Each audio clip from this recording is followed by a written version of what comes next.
Yeah, don't screw this I up. won't, I promise. Have your name ready. Why is everyone looking at me? Good evening. This is Stan Smith. I am the Game Master today, running a game called The Joy of Extradimensional Spaces. It is a one-shot created specifically for Candlekeep Mysteries. We have a lovely bunch of people playing today. This is the third session of this game that I'm running. If you're planning to play in my game on the 22nd, please do not watch the stream as there are lots of spoilers involved and it would ruin it for you, especially with a lot of the puzzles and how the ending turns out. So before we start the game, I want to say what's up to Walter. He's behind the scenes working the Twitch channel. And if you have any comments or questions or concerns, you type in a little chat spot on the side.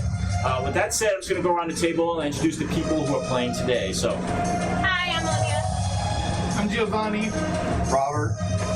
Kelsey, playing Lily. Dustin. Okay. And I am Stan Smith. So there is a thunderstorm outside. Hopefully you'll be able to hear what's going on. With that said, this is a very interesting campaign, and I'd like to get started. So, without further ado, ladies and gentlemen, I give you Candlekeep Mysteries, The Joy of Extradimensional Spaces.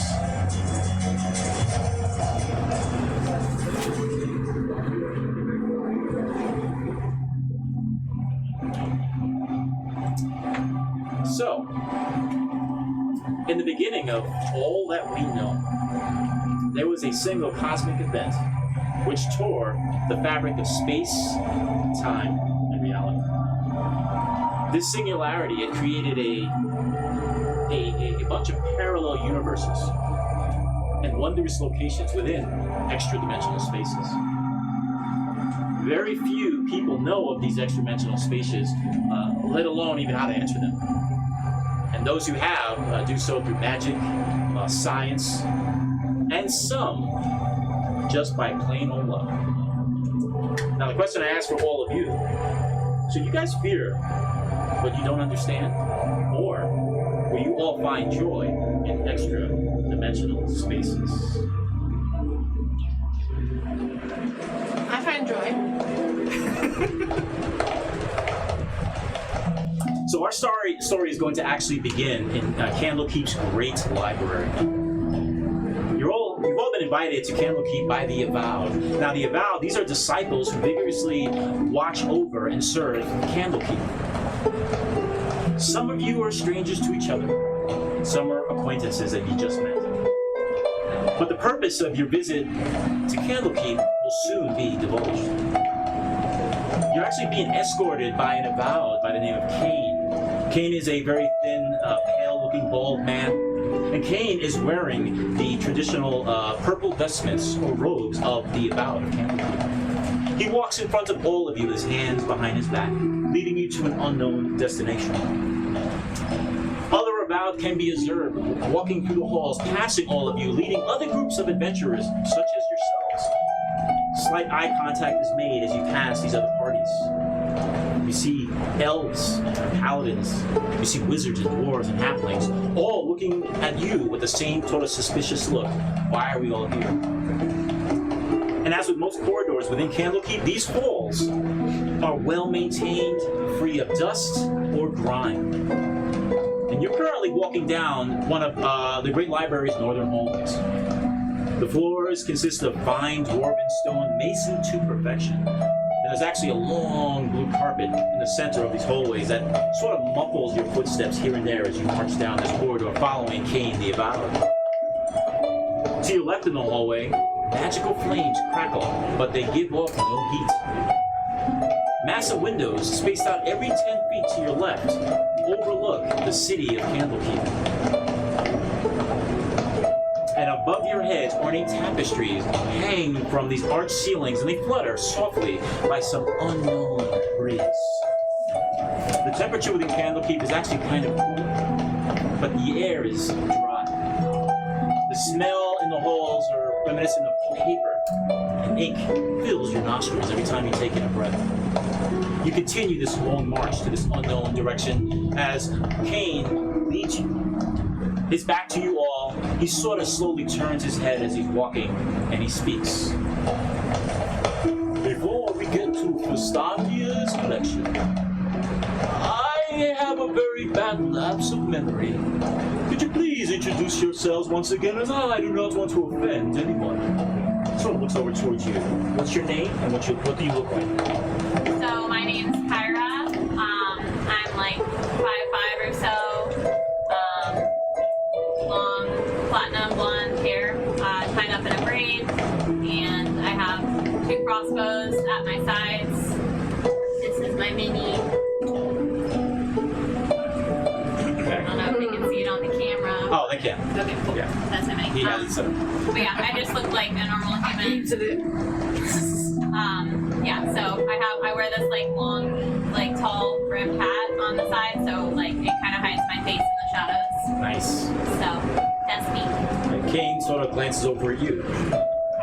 So my name is Sylvain. He's actually a half elf. I checked my notes. Okay. And he's a warlock. He wears all black. He has pauldrons with like spikes sticking out. He's wearing a mask. Conceals his face. And he has like a quarterstaff on his back. And he's usually pretty quiet. He only speaks when he really needs to.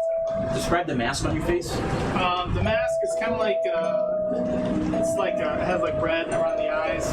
It's mostly used to like intimidate people. Any mouth, just the eyes? Yeah, it has like a little mouthpiece, but like it's mostly Very intimidating. yeah, very Awesome. intimidating, yeah. Kane turns to the right and looks back at you. My name is Darius. I'm a Ladrin. White hair, gray eyes. Stand about 5'9" tall. I'm wearing just standard leather armor, but it's more leaning to the dark gray black side. You can see he has a dagger, short sword, and a bow strapped to his back. Badass. Awesome. Kane sort of drifts back and he looks over at you. I am playing Lily. She's a peace cleric, and she'll do whatever she can to keep her party alive. Awesome. So my character is Centurion. He is a Warforged.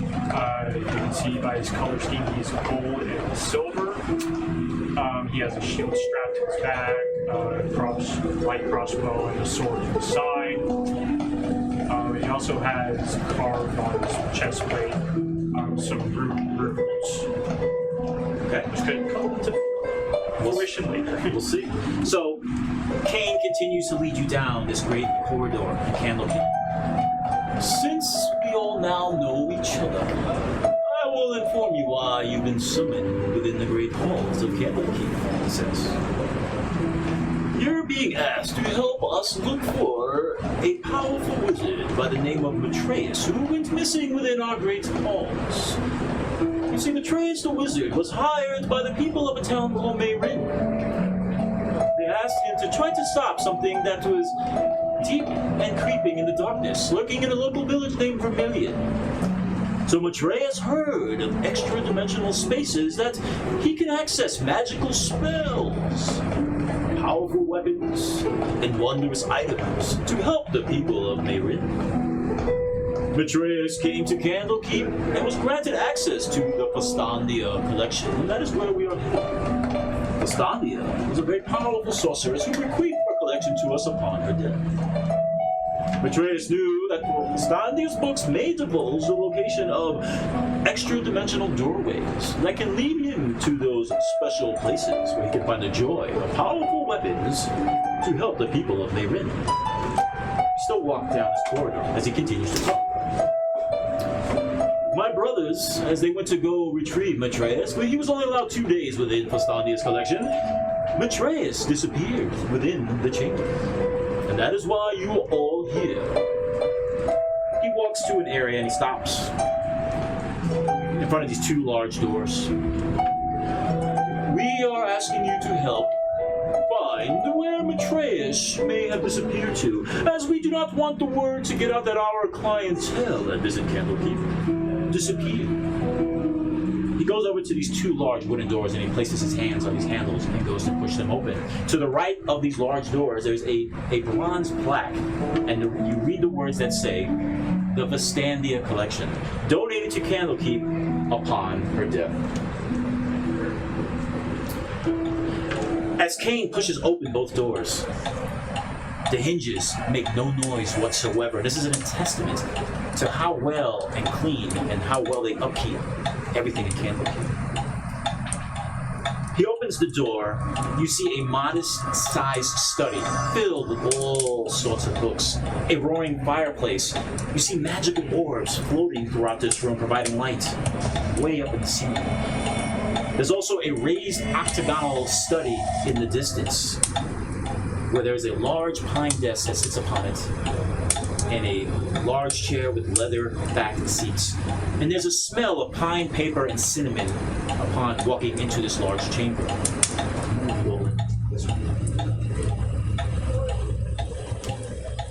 As you go in, Kane steps back. We will be outside if you find clues to Matrace's whereabouts. Kane bows his head and closes the doors. But near the fireplace, you immediately notice a strange elf with dark bluish skin, dark hair. This elf is sporting an oversized red hat with gold trim. One of the brims are folded upward, almost like a pirate's hat. He has a well-braided long black ponytail going down to the middle of his back. Athletic build. Very attractive for an elf. He dresses in pompous finery with a gold breastplate.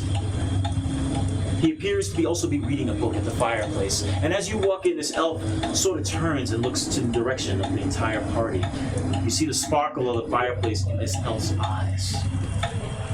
Apparently, the avowed, they don't trust my investigative skills, being one of the greatest investigators of Candlekeep.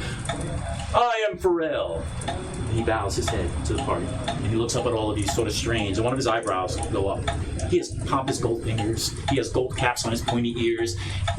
And you could even smell the perfume or the cologne wafting in your direction. It smells good, but it's very overpowering, and you can tell this is a very confident-looking elf. After he bows and he comes up, and there's a moment of silence as he looks at all of you and is holding this book in his hand in front of the fireplace. I got his door. I see. He begins to walk towards your direction, sort of glancing at all of you, and he sort of stops, and his eyes fall upon you. By the gods. And he goes to very gently touch your chest. Are you going to do it? He sort of taps. Is there a man under that armor? Man, no sir, I am a warforged. He sort of looks back at you, looks up and down, turns his eyes, and his eyes fall upon you, and you see a little diabolical smile on his face. Well, there's no doubt there's a woman under that armor. He starts walking over towards you, and he stands and looks down at you. His eyes are very seductive. What do they call you, my lady? I go by many things, but you can call me Kyra. Okay. I am honored to be in your presence. I'll tip my hat. He looks over at you and he smiles. His eyes stay on you just a little bit longer than you'd like. And he starts walking over towards you as he heads towards him. He stops. Something about you, my friend, is rather suspicious. And he's squinting his eyes. He's coming really close to your face. I'll let him. I won't say anything. He stares into your eyes. There is pain in your eyes. Something you appear to be looking for. What do you go by? The name's Sylvain. Sylvain? Something about you, it's bothering me. It'll come to me later on. Something important about you, my friend. But alas, he walks by you and he goes up to you. My brethren, he bows his head. His large red hat sort of tips it. He looks over at you. I see, we are both of opposite sides of the coin, but yet share the same bloodline. What do you go by? Darius. Ah, Darius. Why do you parlay with this group of interesting partygoers? As you said yourself, interesting partygoers. I see. So, I'm sure you've heard of me. Make a history check, please. And you can do this with advantage. Your DC is going to be 10, so roll 2 20-sided dice. And with guidance if you need it. 12. Okay, great. Yeah, you've heard stories about a great elven investigator in Waterdeep known as Pharrell. He's almost like the Sherlock Holmes of Faerun and Forgotten Realms. As a matter of fact, just that. In fact, it's the stories of you that I've heard that led me to become an investigator myself. My friend. So he goes up to place his hand on your shoulder. Do you let it? Yes. Let him do it? So maybe we're not really the separate side of the coin. He looks at you and goes, I can tell you're gonna go far. As for your party, he sort of does that. He doesn't care that you guys can sort of see him do this. He looks at you, then he walks over and he looks at you with a diabolical smile about his face. Sir. Lady, are you bequeathed to anyone in this party? In this party, no, but I have my eyes on a few. Oh, I see. Well, that's good to know because I would hate to anger anyone here if I return you with a larger smile on your face than you had when you first walked in. What is your name? I believe that's a good idea. What is your name, my dear? I'm Lily, the peace cleric of the group. I see. So other than my brethren here and this odd robot, the rest of you were sent to find this Matreus. Is this not correct? That's correct. Oh, very well. My services obviously aren't needed here. I will leave you to this lovely, quaint library. But know this, I will give you some tidbits of information I found while I was in here investigating this wizard's whereabouts. We'd like to know. Make a charisma roll, please.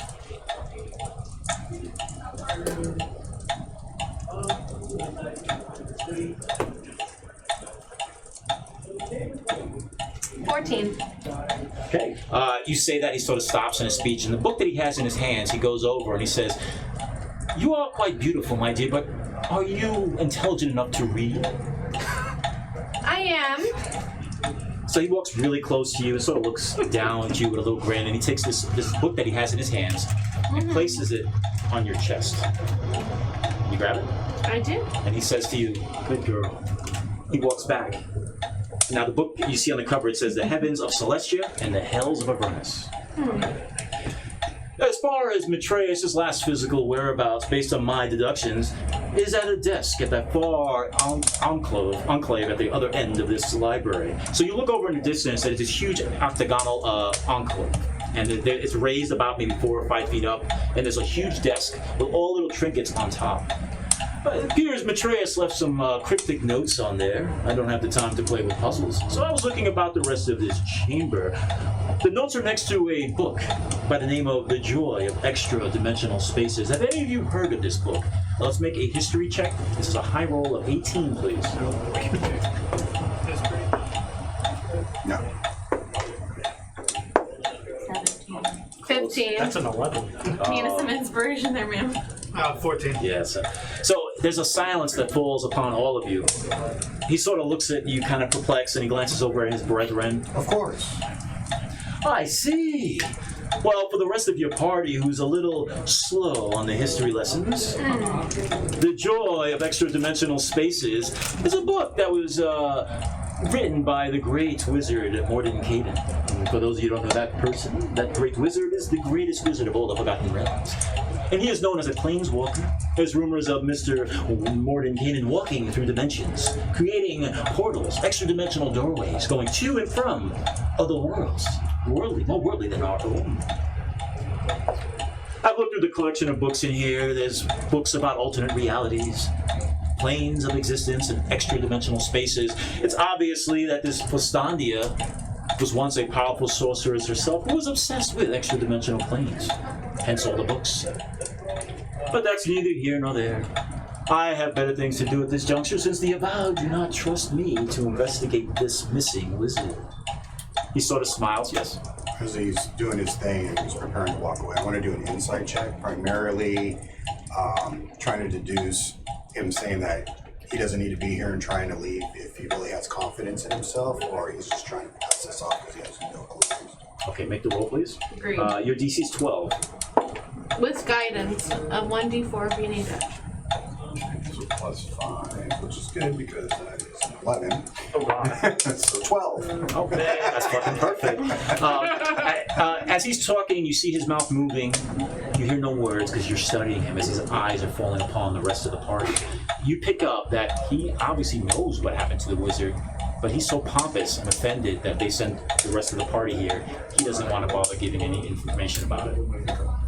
So as he walks towards the door, he looks back at the party, glances at all of you, and says, "Freedom is not free, my friends. Remember that, for it has a steep price. Something wicked this way comes, And I do not want to be here when it comes home. Good luck, my friends. I'm sure we'll meet each other again in some other adventures. I'm headed to investigate the death of a young woman of the Yellow Crescent family. Salutations. He bows real cocky as his feather hat goes down. Goes to the doors, opens it up, and very pompous-like and confidently walks out and closes the doors to the library, leaving the five of you alone within this chamber of the Fastandia collection. Oh, what the hell was that? He seems rather arrogant. Yeah, A bit. he got his tithers and a tassel over them bringing us in. So he just wanted to leave and not really tell us anything. While they're chatting, I'm gonna like moonwalk my way over to the chair, the like desk chair, because I'm like, that looks comfy. All right, let's put your character over there, please. In other areas of interest, you guys will see there's obviously the desk she went to. There's all the books in the walls. You also see there's stacks of books on chairs. There's there's a fireplace. And there's we're gonna go around. In the corner right there, was that him? Yes, this is him, and he's gone now. And I'm sorry, what was he doing over there? I don't know. He was looking at the fireplace, reading a book. Reading a book, okay. Is that the book you gave her? Yes. Okay. So, sir, what would you like to do? I want to ask Lily to look over that book that he handed over and see if there's anything notable about it. I'm looking at it. You're glancing over it really quick, and it's basically a book that talks about hell and heaven, and how some angels are trying to break free from the heavens, but there's also some dark, ancient evils from Avernus trying to break out as well. I share that with my party. Not too fan of either of those, so Same. doesn't sound great. I mean, but we're here, Yeah. so. Centurion, what would you like to do? Are these chests? Yes, they are. He's gonna go investigate this All area. right, put your character over there by the chest. See any teeth over there? I mean, teeth. Yeah. And what would you like to do? I'm gonna kind of scour over here and see if there's any books that kind of call my attention. Okay. Where are you? And what do you want to do? Now, I said we have what are you doing? I'm going to be walking around the room, seeing if there's any secret compartments, secret doors, or, I'm with wall him. portion. You got it. So, we're going to go around the room. Centurion. We're going to start with you. Going over to this large desk as you step up into this octagonal enclave, you see there's all sorts of stuff on it, right? On this desk, you see there's an old leather opener. Looks like a bamboo piece of wood. You also see a feathered quill pen that's stuck inside what looks like an inkwell, but it looks like the shape of a skull. You see these silver candelabers. You see two large skulls. One obviously is a human, the other one is some type of beast, which you don't know. But you also see a large gold book. And on the spine, the book says, The Joy of Extradimensional Spaces. Looking at this book, it's actually a heavy tome, and its thick covers are made of an ornately tuned leather. There's gold filigree throughout this book as well. Sorry. Is it written in common? Yes. The spine, you read, the comment says, The Joy of Extradimensional Spaces. Another thing you notice, there's an imposing bust of a spellcaster on the front of this book. You see there's also two red jewels. One that's at the neck of the spellcaster, and the other one's on the latch to open this book as well. Make an Arcana check.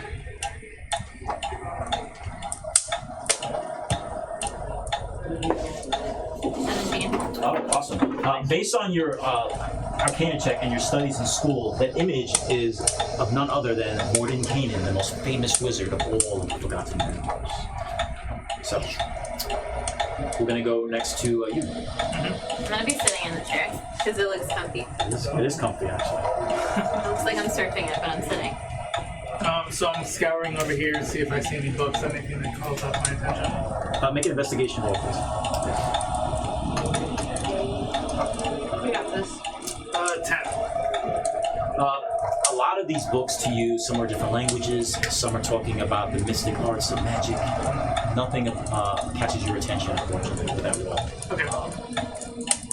You Yes. make a investigation roll.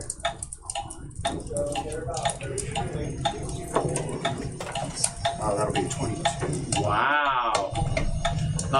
You start casually walking by the area. You've seen the warlock trying to figure out some of the books. As he's looking at them, he puts them back. And one thing you notice as well, that I will give you, is that there are no dust voids. No books are missing. This place is so immaculate and clean. Okay. You going by the fireplace, you notice it's a raging fireplace, but it gives off no heat.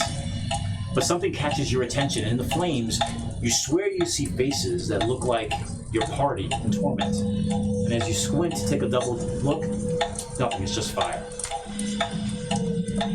The books around the fireplace are primarily books that talk about fantastical locations and different planes of existence, alternate realities, and the mysterious spaces in between. A lot of it's above your pay grade because you don't delve in the arts of magic. But this entire collection that Fastandia, the sorceress, had is a brilliant collection of all these type of magical books that have to do with alternate realities. What were you doing? Him and I are in this room, so I'm just gonna take a look at The Warforged, right? Yes. If anything pops out at me. Literally or figuratively? But I want you both, since you're together, you're gonna make investigation rolls, please. Okay. I give you guidance if you need 1d4. Alright. Giving him guidance. And I'll use it. Do it. 15. With that roll, all the books in the area are very similar to what I described to him. You both see it. There's lots of books that talk about extra-dimensional doorways, different planes of existence, different worlds.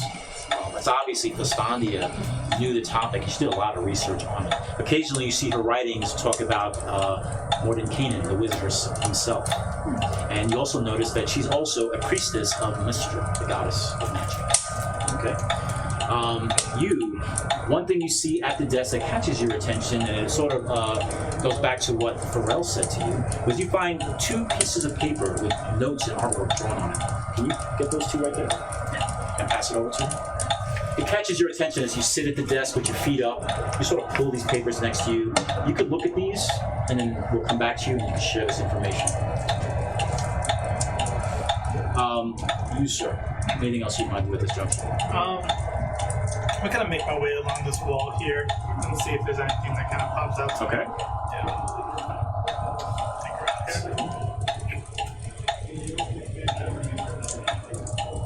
As I kind of like run my fingers across the different spines of the books. Make a investigation roll, please. 13. One book you go by and it seems out of place, and it's a book about demonology, the study of demons. And you as a warlock sort of catches your attention. You pull it out, and it's cryptically written, but there's a lot of information in it that talks about summoning dark forces from the depths of hell, the awareness of heavens. So, you, at this juncture, there's nothing else mysterious that you see other than these flames. It sort of catches your attention. You see these images of everyone in the party in agony. It's gone. You sort of look back. No one sees it. You saw it. Makes you uncomfortable. So you're obviously on guard with what you might find in here. You glance around the room with your eyes, and you see the female rogue with her feet up on a desk, looking at these papers. She sort of looks perplexed. Continue just making my way around, just checking everything. Okay. Go over the room. Also checking the ground to see if there's any residue or marks for signs of a struggle or magical struggle. Singe marks. You don't find any singe marks, and the floor is immaculately clean. And again, there are no dust voids, no dirt, no dust, no scorch marks, no nothing. This place is beautiful. With that previous roll you made, you also know that not only do they keep Candlekeep well clean, but they have magical wards throughout Candlekeep that does not allow flame and prevents any type of theft. Okay. So you have these papers. The warlock is sort of in your area. Slide him over here. And you also see the elf. They have the elf right there, standing up there that you just met as well. And you have some stuff if you want. You can share this with the party. Okay. So I'm like kind of chilling over there, like humming to myself, but like humming like a little bit too loud to like bother other people so that they look at me. And then I'm like, I found some stuff, guys. This is a pretty comfy chair. Do you want to know what it says? Sure. What does that have to do with the chair? It's an important chair. So I'll read it out Okay. so people from home can hear. Okay, so there I found 2 pieces of paper. So one's kind of like a poem that's depressing, and then the other one's mostly a picture. So this is what they said. Singularity of epic proportions, cataclysmic events are underway. Extra-dimensional spaces await. Preparation for the unknown is in order. Time and space have no boundaries. Entering these spaces will provide answers. Remember to speak the magic word.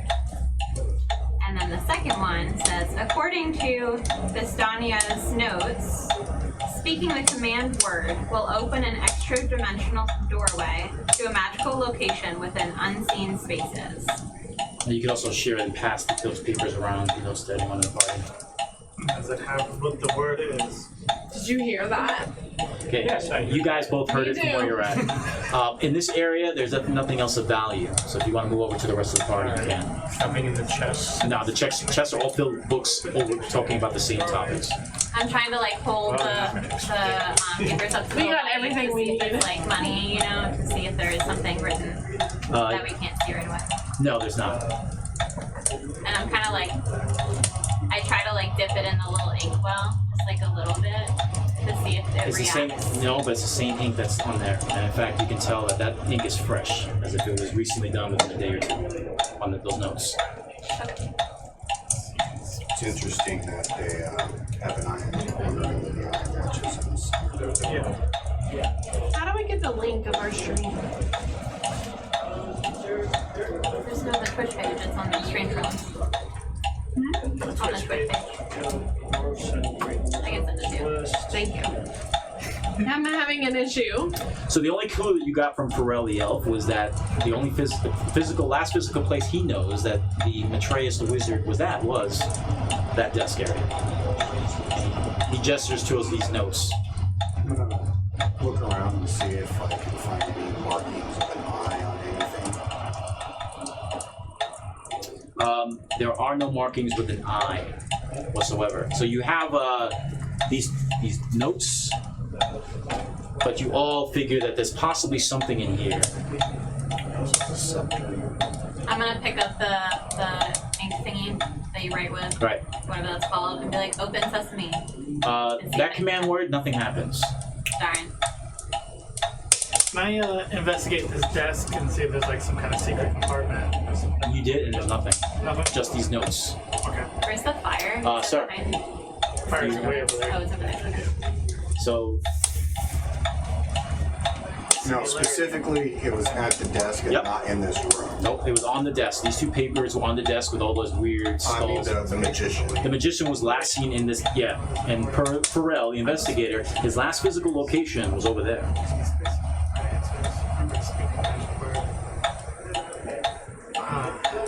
What's the magic word? Thunderbird. Nothing happens. Morgan Katie. Nothing happens. And if you guys are going to say some magic words, and you think you know what to say it nice and loud, and then something may or may not happen. That was me just like being sassy at him. So Terry's gonna be like, is there anything in that book that was marked as to a clue as to what the password was? The gold book, right? Yes. The book that Pharrell handed to Lily. Lily. Okay, I'm gonna look and see if there's any specific word that calls out Okay, to that's me. not the gold book. You mean the book that Pharrell gave you on its way out. Okay, you find nothing that's of importance that relates to the notes that you are all looking and investigating at this point. I'm gonna look at the book on the desk that I was Yeah. looking at before, since you What's the name of the thought book? that she The book would is have called it. The Joy of Extradimensional Spaces. And when you open up the book, all the pages Open are it. blank. I'm gonna try to write in it Right here. via Harry Potter, right? And as you start writing in the book, there's no ink, no indentation, no pressure, nothing. It's What obviously are you magic. saying? So the book's title Uh huh. is part of this note. What does it say? So it says, so it's a singularity of accurate proportions. Cataclysmic events are underway. Extradimensional spaces await preparation from the unknown in order to invite time and space. Time and space wasn't there a book that had that? Because that's what he talked to us about, the book of time and space. Has no boundaries. There in these spaces provide answers. Remember the command word. So obviously it's probably, well, not obviously, but it may have something to do with the titles of the books or something. Now, to give you guys a small hint, which I won't usually do, I can use my both investigation papers, maybe to figure it out. yeah, both papers together. Look at both of them, and you might figure out the clue to the command word. Is there like dust on the desk or anything? Nothing. It's immaculate. Probably the word Accordance to- extra dimensional. It's on both of them. Nothing happens when you say that. And then look at the words. Look at the words to the right. Those sentences very. Spaces? Nothing happens. As a command word, ladies and gentlemen. It's in front of your faces. According, read it out loud. Look at the sentences very carefully, According and then to look at the other Ray. page. Speaking the command word will open. Remember to speak the magic word. Speaking the command word, magic word. Are we looking for?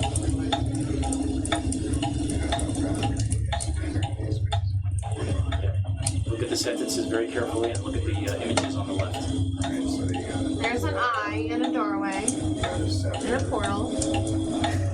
Is it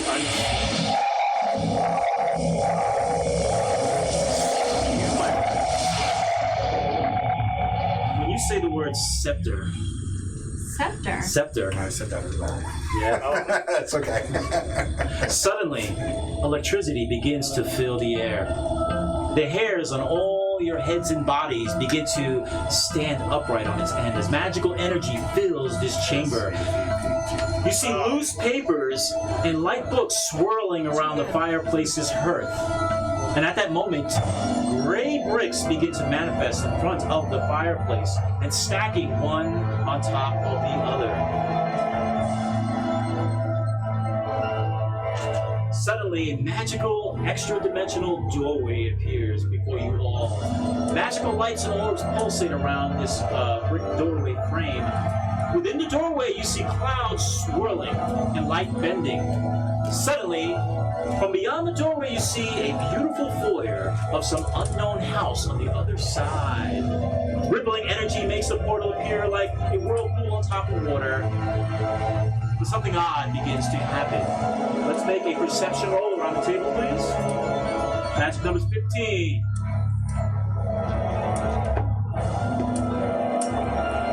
That's a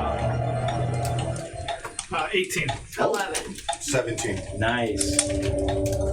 So as this portal sits there with the lights dancing around, and you see this foyer of some unknown house on the other side, you guys notice a lot of the bricks seem to be slowly fading away, indicating that this portal is probably not going to stay open much too longer. Interesting. Y'all, we're here for adventure, right? We completed our mission. We found where he went. He went in there. Is that what you think? That's what you know. I'm gonna yell like This is echo through the doorway. and see if Sound does not bounce off. Well, she jumped through, so see- I I had to jump in absolutely there. said, hey guys, come on. She can't keep me alive if she's through there. She goes in, you're going in too. You? Everybody's going in? Okay. I'm here for adventure. So the whole party, and the whole party goes in. So what we're gonna do now is we're gonna take a quick break while I set up this next piece. Okay. Walter, you can pause. We'll be back in about 5 to 10 minutes while I set this next piece up. All right, ladies and gentlemen. Good. Alrighty. You gonna be all right? Yeah. I All right. just choked on some water. Okay, now, so you each emerge from the portal into a grand foyer of some unknown magic. The portal that you've exited stands actually between you and two large main doors. The ceiling is about 15 feet overhead, and there is a long hallway before you that stretches to your left and to your right. Directly in front of you, you see there is an actual set of stairs that goes up. Surprisingly, you see several cats dart through the halls in front of you. Some of them go up the stairs and disappear from view. There's a smell of electricity and a very faint odor of cat urine within this mansion. Gross. This mansion is well lit. There are gas lanterns along all the walls. But suddenly, from your left, appears an elderly man in blue robes, a pointed hat, and a long white beard, hunched over because of his age. He has a large red crystal under one arm, a large book under the other. He holds a tray filled with empty cooking and eating utensils as he walks out past all of you. Immediately seeing you, startled, his eyes grow wide. He drops the tray, the book, and the crystal, and he crashes to the floor. By the gods! It is true! You're real! His hands come up and he goes to touch your face. You want to let him do this? No. Yeah, you sort of move back and he pulls. Nah, just like sidestep. He retracts his hands, and his eyes, after falling upon all of you, looks at the portal.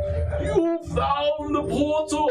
Oh my, by the gods, I've been here for so long! How? You figured out the command word from the other side! Scepter! Scepter, is it? Oh, I've been trying for the past 20 years to get out of this mansion. I've been trying to read Verstandia's books here, but I could not find the word on this side. Thank you all. And he stops for a quick second. He looks down at the crystal. And he picks up this red crystal. You see him looking at it, touches it, and he looks at all of you really nervous, like, I don't know what to tell you. This is great. This is a beautiful mansion with many magical items, powerful spells, and weapons of your dreams. You can, yes. Through this portal. That's what you're talking about? Yes, behind! And he points over to the rest of this mansion behind him. So apparently the word doesn't work for us to get back. The word on this side of the portal is different from the other side of Verstandia's chamber in Candlekeep. Sort of looks back and squints at the portal. It looks like the day that I left over 20 years ago. So with your knowledge, this is how we get in, but not exactly how we get out. No, my dear, and this portal is not finite. It's going to close on us. But, What is your name? my name is Matreus. Matreus the Grey. Yes. So, how long was Matreus gone? Did they tell us? He says 20 years, but you guys 2 days. 2 days. Yikes. Where A is he? decade a On the day. map? Okay. He's right in front of you guys. In fact, I'll put his little fingers. So, Centurion's gonna be like, that cannot be true, sir. You went missing only 2 days ago, from what we were told. That's Poppycock, my warrior knight. And he's sort of looking you up and down, squinting his eyes, thinking there's probably a man under the armor. It's been 20 years. I've traveled up and down these levels of this mansion trying to find the command word to open the portal up on this side. But I've had no luck. But you solved it. You allowed me to return back to my family. Oh, and the people from Mayrin. Yes. My friend, I recommend you get out of here if you don't want to get stuck in here for another 20 years. But it has only been 2 days since you've left. That's why it looks like you just left. Nonsense! Nonsense! He doesn't believe it. Yeah. It's 20 years. The time is different here. There's no rest. There's no sleep in this part of the dimensional portal. I am very thrilled. I tell you what I'll do. I know strong magic. I can hold the portal open by saying the command word every 30 minutes on the other side. Please look around the mansion. I'm sure there are items of great interest for all of you. I can at least do that for you all, he says. Shall we? Can we trust you? Make an insight check. Number is 7. I will slightly touch you for guidance. It's a 1d4. Really not What am I rolling for? Insight. The To see if you think he's Not so on. much if we believe him, if you want to 19. fall over while he's waiting.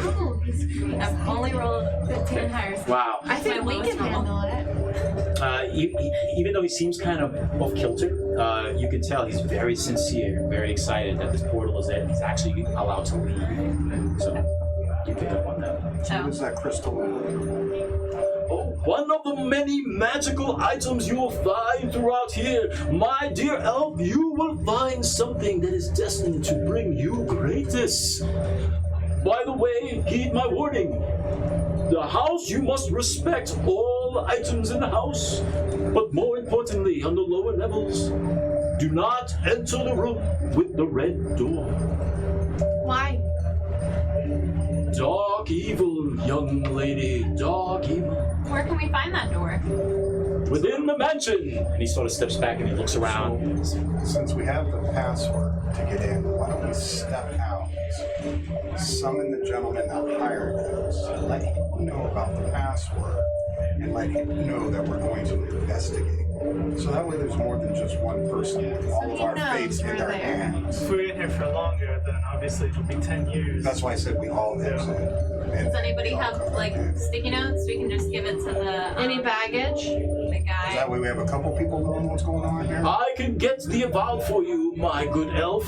I absolutely will. And he grabs, he has this crystal, and on the floor is the cooking utensils, but he's not picking up at this big book that he has on the ground as well. He sort of walks by the portal. I will get the avowed for you very quickly, right now, so you can tell them. Scepter is the word. And he sort of goes through the portal to the other side.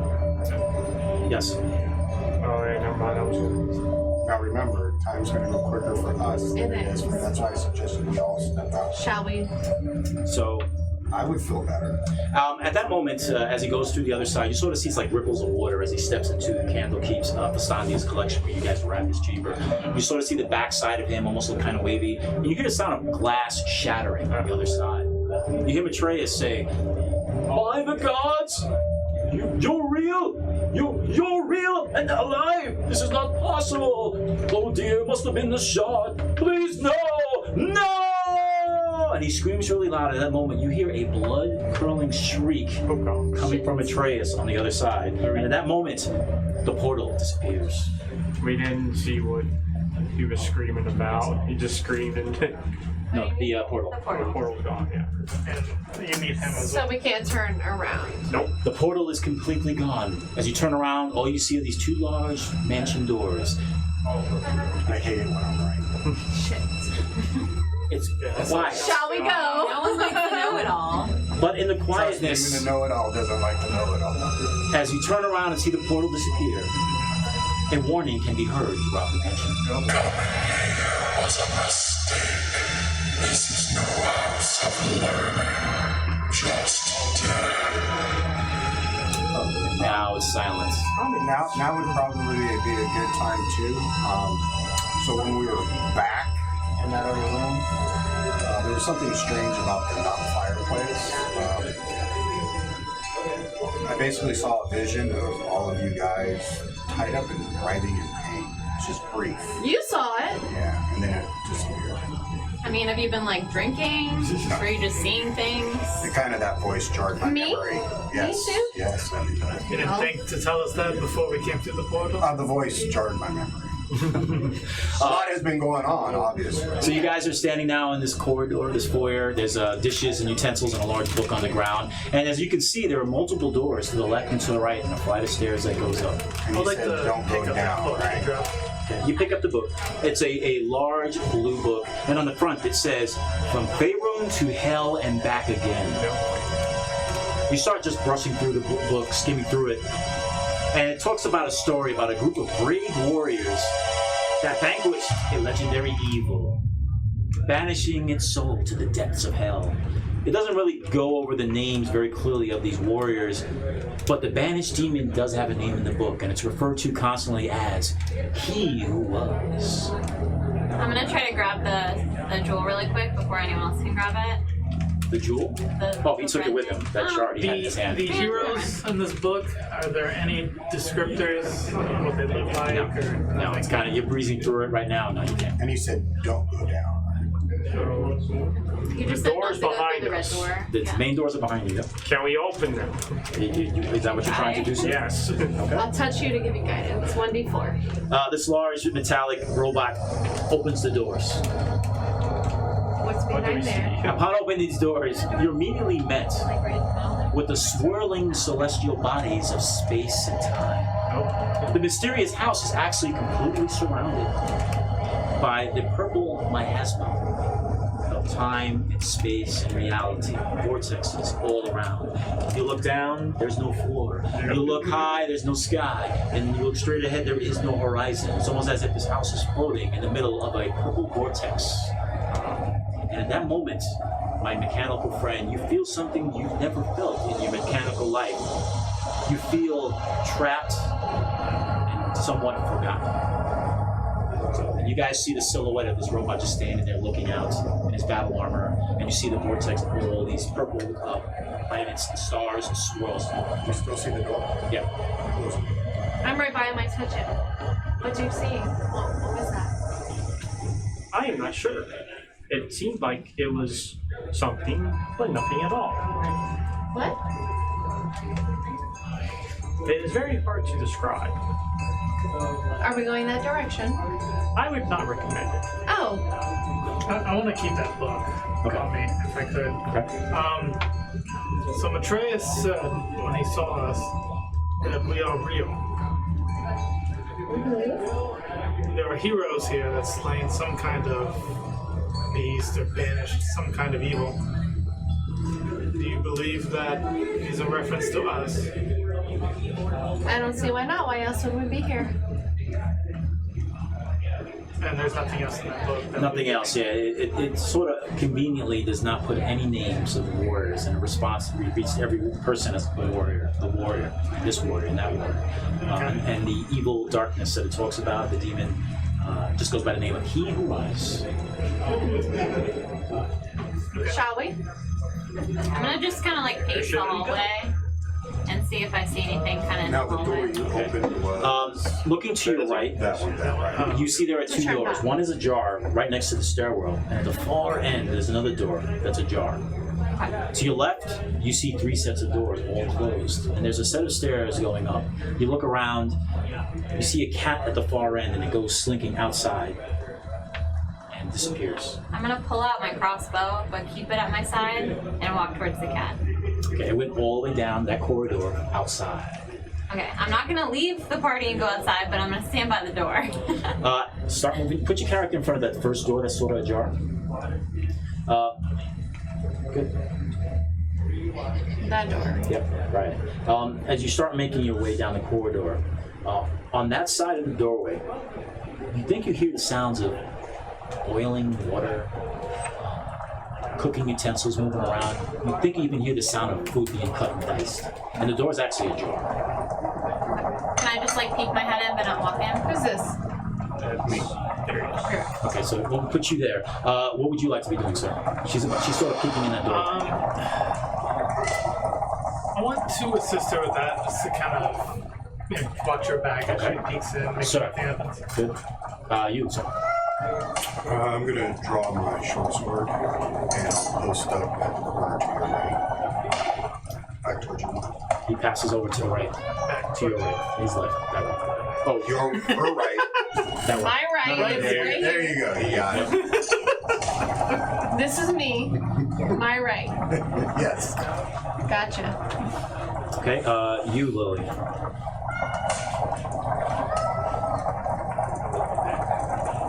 That's me. And you, what would you like to do? Guess just go up to the front. I'm the tank. Okay, I'm just hanging out in the back, watching everybody. I hear can see everything. You hear the sound. It sounds like meals being prepared, but you just hear lots of cats. The door's ajar. You open it. I like cats. I'm just gonna throw the door open. Like, I own the place. Okay then. All right. Let's. Can you move that piece out the way, please? That one.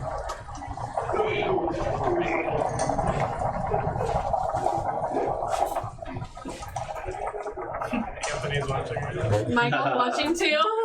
Oh boy. And Tony said to put away that pretty dice that roll like shit and bring out the ugly murder matchbox. You got it, brother. So for those watching the stream, I will be using my red dice because it's been requested on Twitch, and The what dice? the red dice I do pretty good with this one. This is a beautiful dice that I always use. It's expensive, but the rolls are shit. But the red dice. The red dice are pretty good. I do well with this one. Appropriately colored. I'll use the not rainbow dice if I roll too well. Hence the inside of my dice tray. Please. So, all right.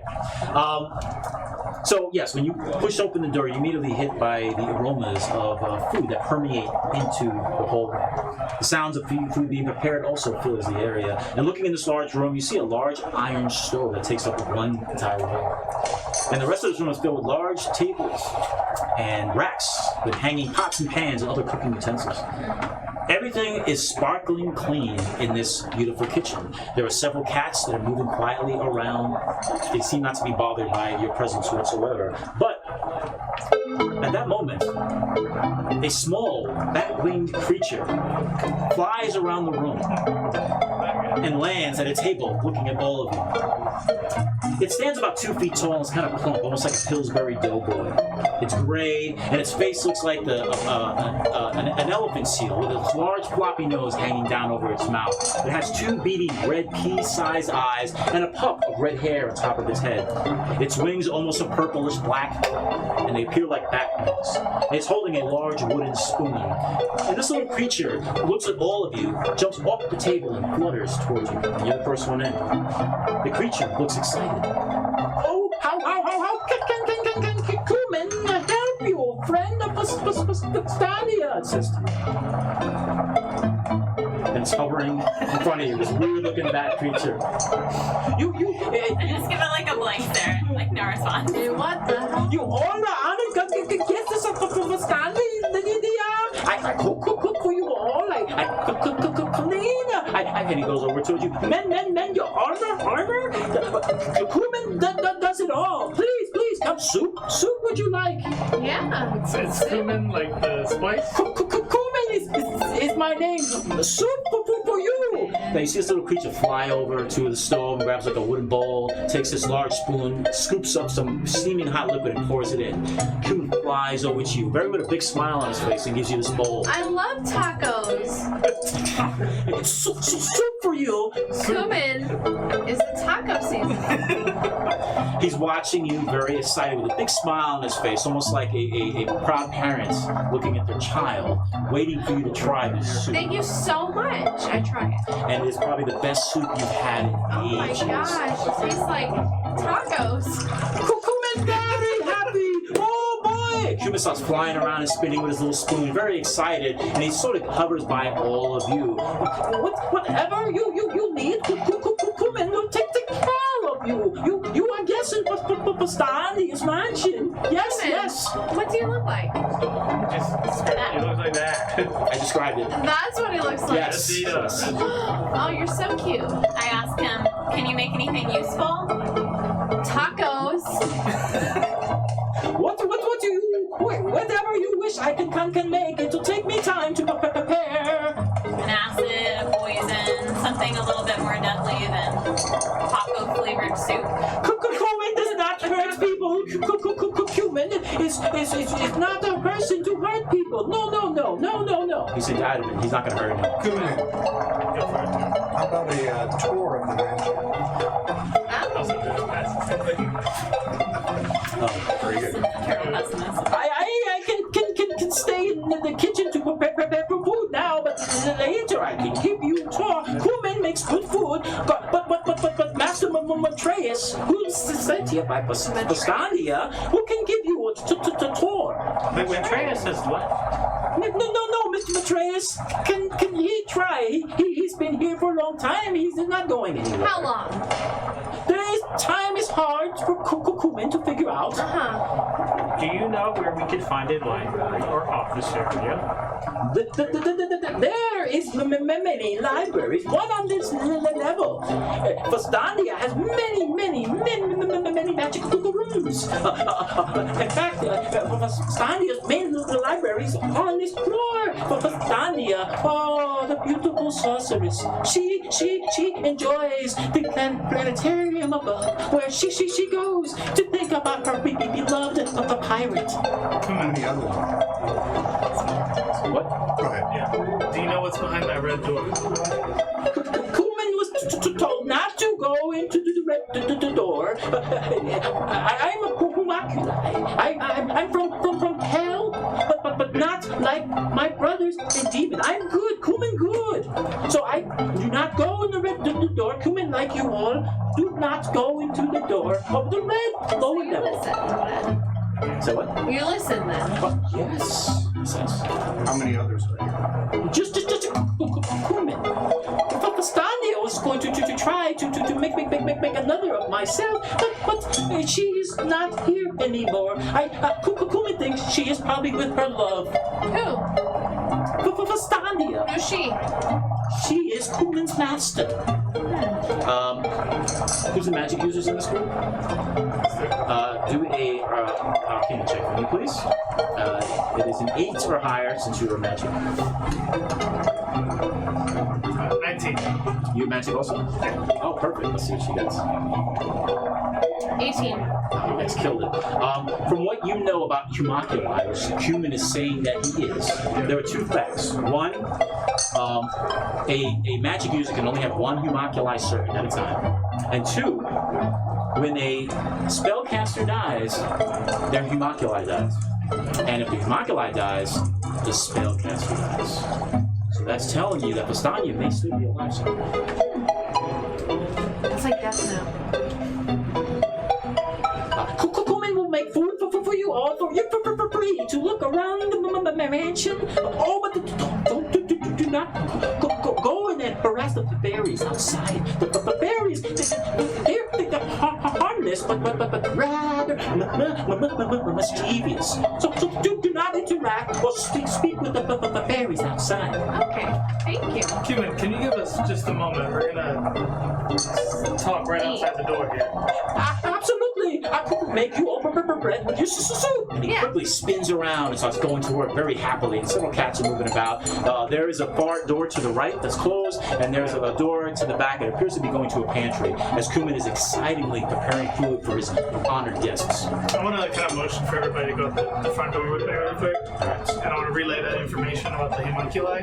Alright, so get Things. I'm gonna slam the door closed. And I want to say that if this master is, evil or of some threat to us, we can always take out Cumin. It might be easier to get the master as well. Kuman doesn't seem like a master type of guy. No, Cumin, but If Kuman dies, his master. will die as well. If the master sees some kind of threat to us, seems like an easy way to handle the situation. Remember, you just got through telling us if Humoculi dies, their master dies. If the master dies, Right. their master dies. Right. If we kill you hear this conversation that's going on, Then and for some maybe reason you the like master will die. Cumin. And But does it work the So same starters for at the top. interdimensional things? Because Right. I'm just saying it's an option. Kumin's master may not be here, and if they did die, he could still possibly be alive. Would it be wise to kill him? I mean, I don't see him very aggressive. Well, he's not a threat to us now. Neither is the master. I'm just saying, if it comes to it, we have an option. I mean, yeah, there's always options. I was just sharing my thoughts. I understand what you're saying. Don't worry about it. okay.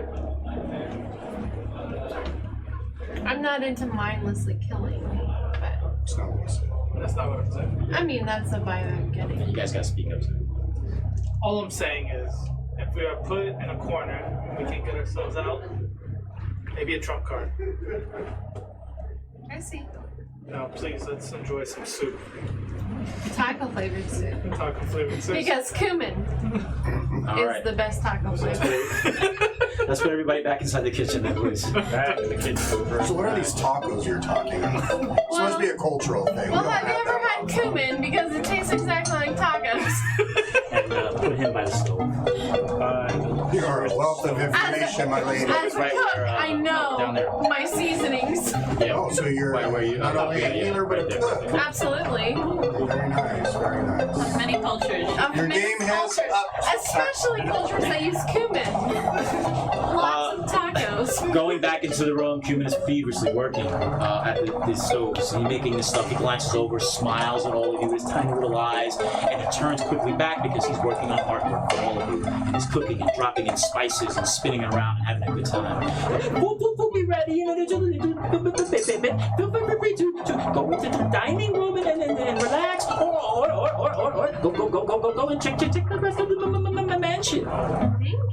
Cumin. So you have options. What would you like to do? I'm gonna step outside. I have no patience to wait for this kid. We can check out the dining room at least.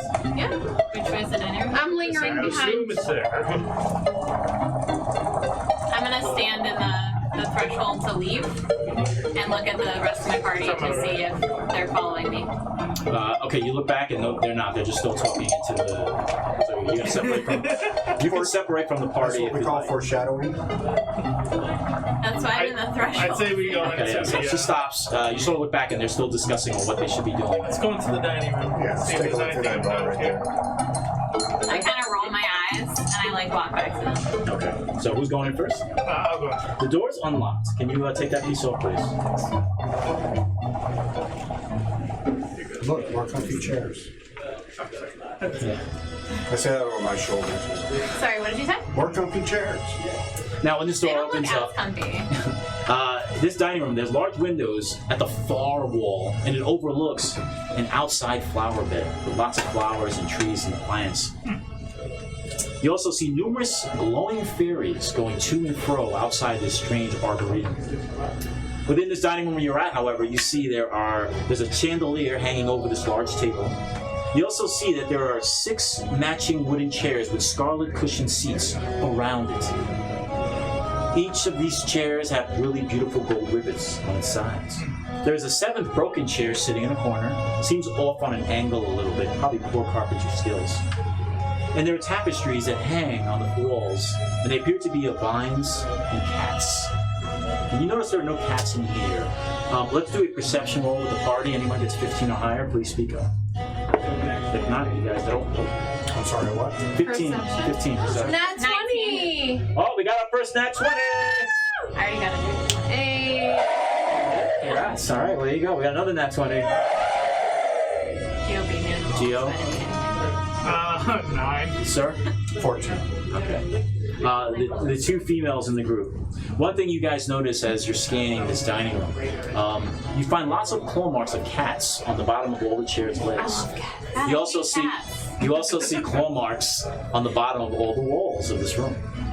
You look and see there's also claw marks on the interior of the doors, both to the right and the door from the kitchen. But there are no cats.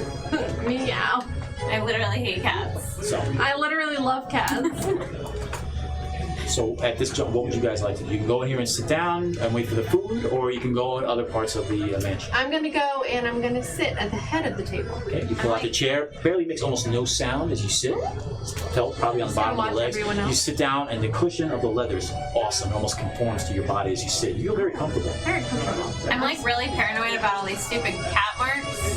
So I'm like looking at the table, like looking at the walls, like making sure there are no cats. There is no cats. You don't have to make a roll for that. You see there are absolutely no cats in here. Well, the rest of their house, there appears to be cats. I would like to make my way over here and kind of overlook the garden and the fairies that are out there. Beyond the garden and the fairies, you see the miasmic void swirling celestial bodies in the distance. There appears to be an upper level, another patio. As you sort of look up, you see the bottom half of stone. The fairies don't really take notice to you. Looking at the glass, it seems very thick. You can almost feel it. It's almost like an aquarium glass tapping. There's no sound that comes from it. And the fairies are going to and fro these lovely bushes and gardens of all sorts of vegetables and fruits and small trees in the area. And it's hard to tell if the fairies are either male or female because they give off a glow and they're somewhat translucent as they move about. And there's at least 2 or 3 dozen of these fairies flying all about. So, Cumin, how many levels are there to the mansion? you going back to the kitchen? Oh, I'm still in the doorway, I never left. Oh, okay. So, all right. Kuman spins around and goes towards you. 3 levels in the mansion. So, is this the first level? This is the main level.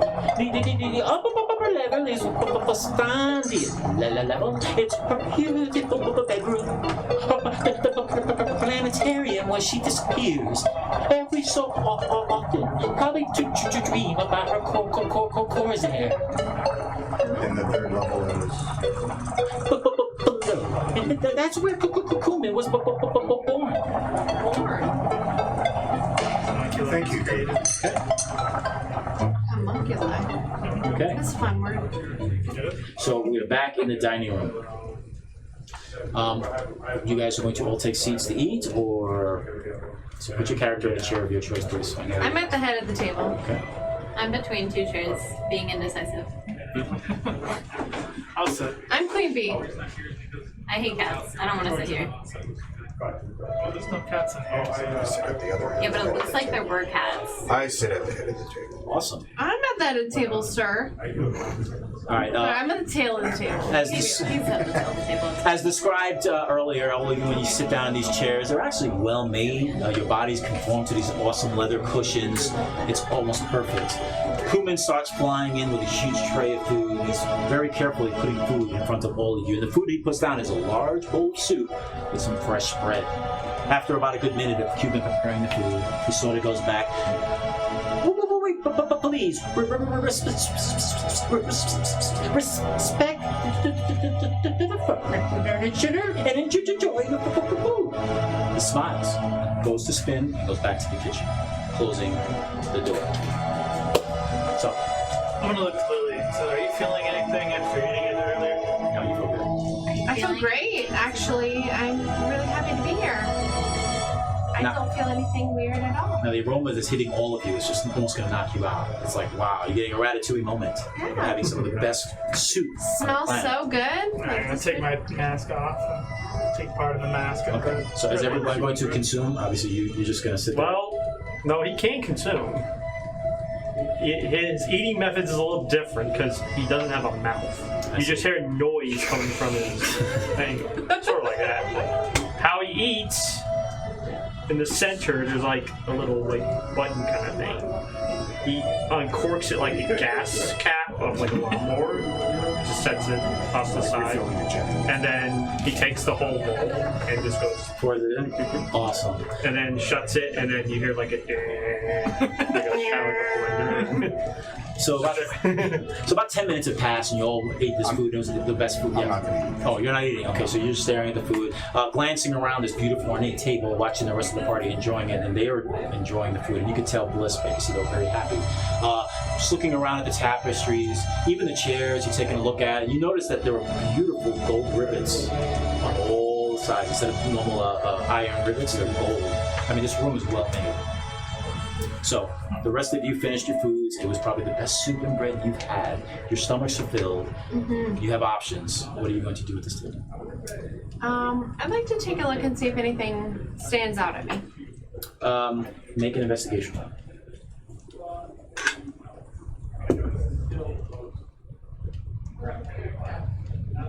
Seven. Yeah, you really can't see anything that looks out of ordinary to you. So, what would you guys like to do at this juncture? I'm gonna pick up my dishes and knock on the door back to the kitchen. And does anybody answer the door if I knock? The door does answer, and it opens up. And of course, Human is standing there. I'm just gonna hand him the plate and then close the door. And you just close the door, and it very happily takes your plate away. And you go back inside the dining room. So, how big are these golden rivets? That's a cute. They're about the size of a quarter. And it's down all the sides of these chairs. Oh, you're a rogue. That's right. Yeah, so. It's kind of like. Okay, you're looking very, you're very, it looks very like, wow, this is really good quality gold. So, as the rest of the party, you're sitting, you finish eating. I want to push myself back and kind of make my way towards that door because I want to check out the garden. Okay. All right, so let's push your character out in the hall. Lily, what would you like to be doing? I'm just observing the room. Okay. Of course, you didn't see anything. And you just finished your soup. I'm gonna follow Soleil. Okay. Yeah, I'm put your just character keeping out in an the eye out then. hall. Kira. I wanna go up to the window. Okay. On the other side of the table there. Yeah. And just like tap on the glass like a fishbowl. And it's so thick that your tapping makes absolutely no sound whatsoever. Who painted her? She looks awesome. And what would you? Oh, you're I outside. did. Yeah, I'm making my way towards the garden. Picked up on the Okay, front put your desk. character outside. Yep. No, I mean by the door. I'm sorry, my Oh, bad. by the door, yeah. So what would you like to do? You're at the table. The rest of the party sort of Is there any separating. tapestry or The tapestries are high up in the ceiling, and there are vines and cats. cats in this place? I'm gonna go over to the window and watch the magic user play with the fairies. So you're going to stay inside while he goes outside? Okay. So Okay. I wanted to take a quick look at the chandelier that's in there, see if anything looks off about that. there is nothing I that's trust on. you. It's just a well-made chandelier. Like, that looks nice, and then I'm gonna pop out of the room. Okay, put yourself in the hall. Where are you? Just in the middle there. Okay. And Lily, where are you going to put yourself? Right there. Right by the door? Yeah. Okay. So I can protect him or protect them. Got it. Sir, are you going to open the door to go outside? Yeah.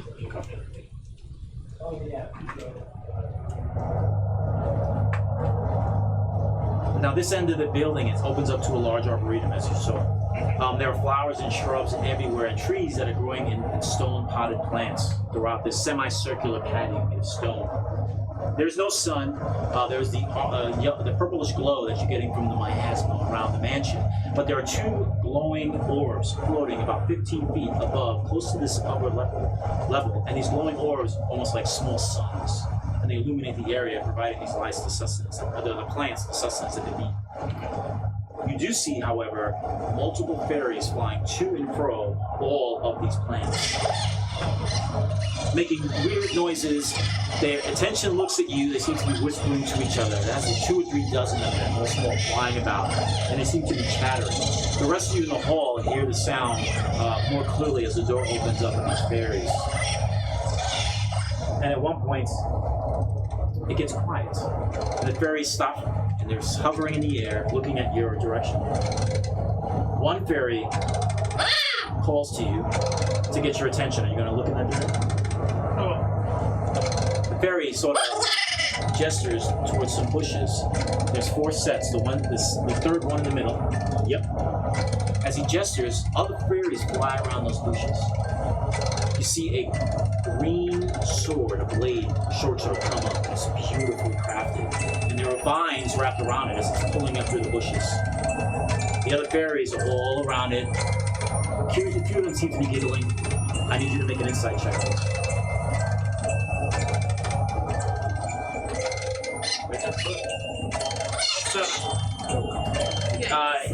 To you think that they want you to get and come grab this beautiful green blade.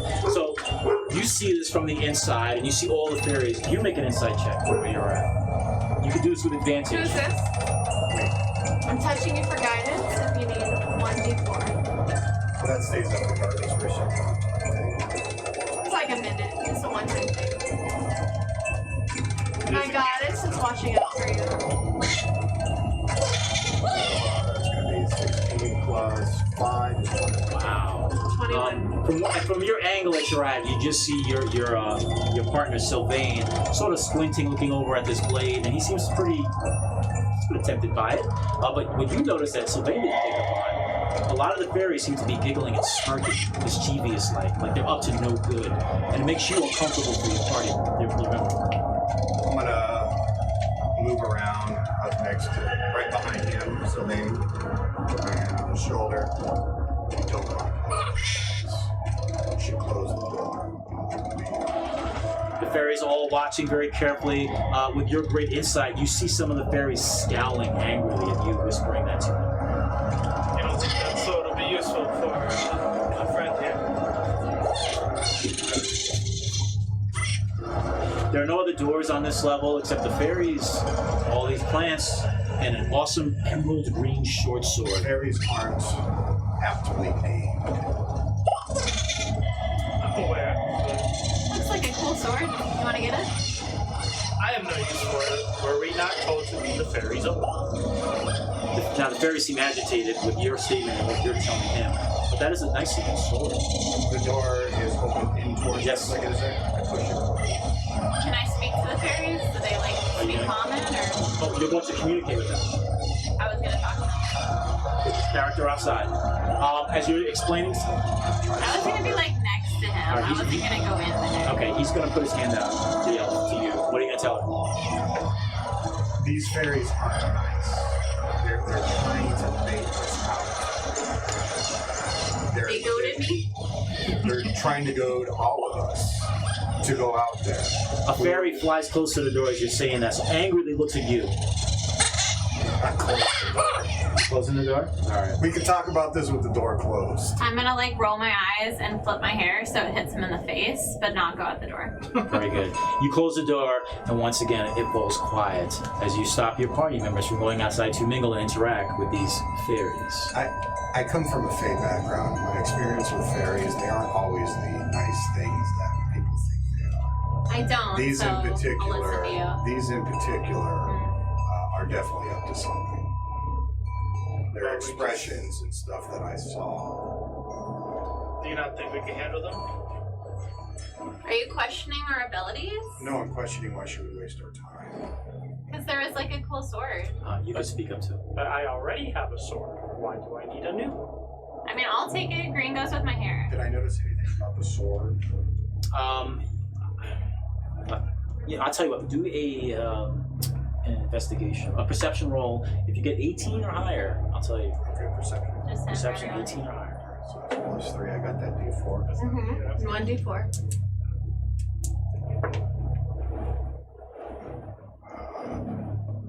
I'll take it as a no. It's going to be 7. Yeah, so you think it's 13. Yeah, you're cautious because of your faith history and knowing about fairies and some mischievous. The sword you think is a regular, some type of sword, as far as you can tell, but you don't know nothing special about it. So my suggestion is not to go out there. Why possibly start a fight that we don't need to? But if you're so dead set on doing it, I'm not going to stop you. How many fairies were there? You see at least 2 to 3 dozen fairies. Yeah, so you're 3 talking, dozen. you're talking 3 dozen, so yeah, you probably, yeah, there's a lot. 24 to 36 of them. Well, we So may not have to a fight the piranha fairies. is not harmful by itself, but a school of piranha. All right, that's a fair point. Perhaps. We can stick a pin in it and circle back. Perhaps we can find some more weapons. Okay. Very well. Okay. All right. So on this level, there's several more doors. There's 4 more doors in this corridor, and there's a set of stairs that goes up. So Yes, just Oh, and I did talk to Kuman, so there What is if a I level- know anything? I know there's probably something cool in there. I'm gonna kind of stomp away like a spoiled child that didn't get her way. So there's a level below us, and And there's there's a level also- above us, and the level above us was In the level that another we're wizard. on. Yes. Yeah. There's a total of 3 levels. 3. Yes. And I believe the upper level was the one that created Kuman. yes. Is that where? The was the bottom lower was the level. Is area. Vasani? Fistani. Did they ever say Yeah. the lady's name? I can't tell you. Okay. Well, somebody's quarters are upstairs, and he also mentioned that sometimes that person leaves or just. To the planetarium. Right, we won't really Because there's a know planetarium if on they're that there second or not. We really won't. So, Did you say well, the thing is, planetary or planetary? Planetarium. the Okay. thing is, if she's able to Plane. leave, I was Like, those are very similar words. and very there's different. another portal around or something. If she's able to leave, of course, Look, it's a probably random somewhere planetarium. different. Well, yeah, absolutely. Well, I'd say honestly we should turn this place upside down if we need to find a way out. We still need to find the password to leave this place. It didn't seem like our friend Matthias Shall we keep is going to going be this getting us out of way? here. Yeah, I'm already stomping over that way because I'm upset at that guy. So we're gonna go Who was he to tell me what to do? Here. south? Oh, Face me the other way. whatever direction is this way. This this direction way. is, I'd say north. We're in a 'cause void in our with world, no- it's north. Cardinal direction. Okay. So let's move you guys all the way down the corridor. If To you're gonna- where? That's what I'd like to know. Guess Over yonder. just I'm the gonna- first door there. Okay, that door you go to seems ajar. There's no sound coming from it, but there is light protruding out. I'll take a peek. Because I'm definitely a tank. I'm gonna peek through the door. A peep in. Tank? What? I'm like a mid-range, so. I'm being sarcastic. I'm not at all a tank, but I'm gonna peek because I'm nosy. All right, let's take that piece out, please. Very carefully, because one under it. Okay. Very careful. Taking a peek, you notice that this room, the entire far wall, it's floor to ceiling books. It's like a study or a library.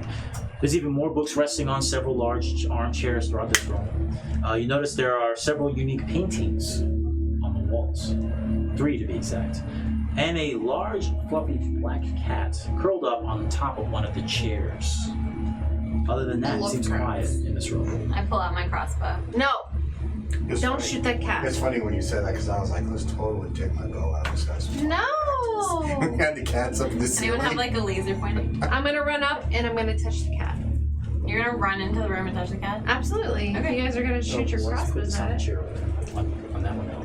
Is its name Salem? Does it I'm have- coming in and I'm covering the cat. So they Okay, don't- you go over to cat. Yes. Make an animal handling check. Oh, nice. This is going to be a 10 or higher. I'm like pointing right at it. 3. Natural one. Yeah, that's an app. That's a nat 1. What do Oh, you got for that? the cat is agitated with your No, nat I'm not 1. gonna let anyone kill you. I wanna kill you. And the cat hisses at you and Shit. goes back into its curled up. Do you want Has a to lot of die? hair. It's one of those cats with tons of hair. That They're gonna kill you. I'm not. the cat just goes back to the rest. Cats are So like protect her. I'm not gonna shoot my crossbow, but like Now the the cat's not attacking at her. It's just Yeah. hissed at her. but like the bow part of it. I don't know what it's called on a crossbow, but like not the pointy part. And I'm just gonna like bat at it to try to like get it away from her. I'll make an animal handling check.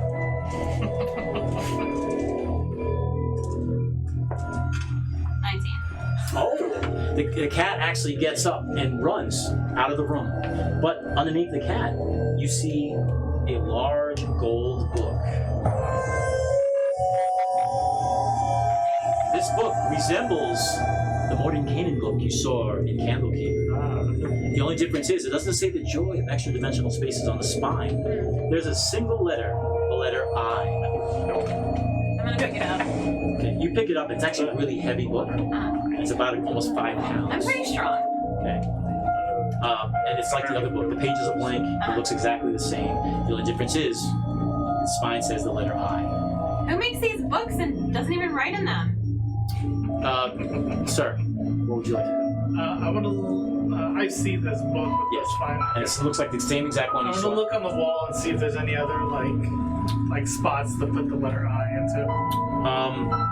There's no spots. It's just the letter I on the spine of a book. So it's Yeah. not like it's sticking out. It's not embedded or anything like that. All you see on the walls are 3 large paintings. 3 large paintings. Yep. Okay. One painting is of a large dragon pulling free from chains. Another painting is of a Pegasus escaping from a cage. And the last painting, sort of out of place, is a horizontal painting with some dust on it, and it's that of a keyboard of an organ. That's it. You said So it's dragon, dusty. Pegasus, Are and they- organ. From my vantage point, because I stayed out there by the door when the cat ran by, which way did Is it that go? organ? The camera scooted and it ran to the corridor towards the kitchen. I'm going to go ahead and enter the room. Okay, put- And I'm going to look around. You said one of the paintings kind of stood out. I'm going to see if there's anything behind it. You look and pull the painting back. Some dust hits you. It's kind of weird because most of this place is nice and clean. The painting, the painting covers some dust. You look behind it and there's nothing there. And you gently put the painting back on the wall. And that's the horizontal one of the keyboards. It's a keyboard. Yeah, like an organ or piano keyboard. Is there a letter I on it? You see no letter I. It's just looking like you're looking down at a keyboard to a piano or an organ. Oh, okay, gotcha. Sorry. There's no I note. Right. Right. I recommend you keep the book for now and see if there's anything else we can. I already put it in my bag. Okay. I'm stashing everything I can get. I'll go ahead and investigate the room. Okay. Anything? Make a investigation. I want to help him. You go over to him to give him help, so you'll do it with advantage. 12 or higher. Yeah, that'll be a 16. You see that on that painting with the organ, there's a dust void. It looks like fingerprints. Touching certain spots. Yeah, I'll see if I can make it. you're touching it. You guys all hear the sounds of an organ blaring through the study. The far wall of books opens, revealing a dark stairwell going to a lower level. Now we have her down. Now, there are other books scattered about this library. You have the gold book, and it is pretty heavy. And just give you guys a heads up, if you carry lots of books, it's going to start to slow you down, so you can have disadvantage on a lot of things. So you got a corridor going down, and there's other books lying around. Some even look like journals. I don't think I have a book on it. You, young lady. The Book of Demonology?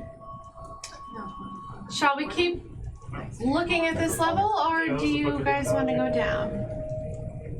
I say we finish looking in this level before we start going around. Yeah, what if there's like money and stuff? Okay, so All right, so I'm There's gonna something leave. useful. I'm gonna say okay, and I'm gonna leave this room, and I'm gonna head to this that way. door? Okay, you, sir. In this room, there's all these kind of strange books, even some journals, and you see a doorway going down to a lower level. What would you like to do? So with any of like the loose books and journals, is there anything of import? Oh yeah, from Through to how Yeah, you start looking at these books, trying to compute to what you see. A lot of these books talk about the goddess of magic, Mystra.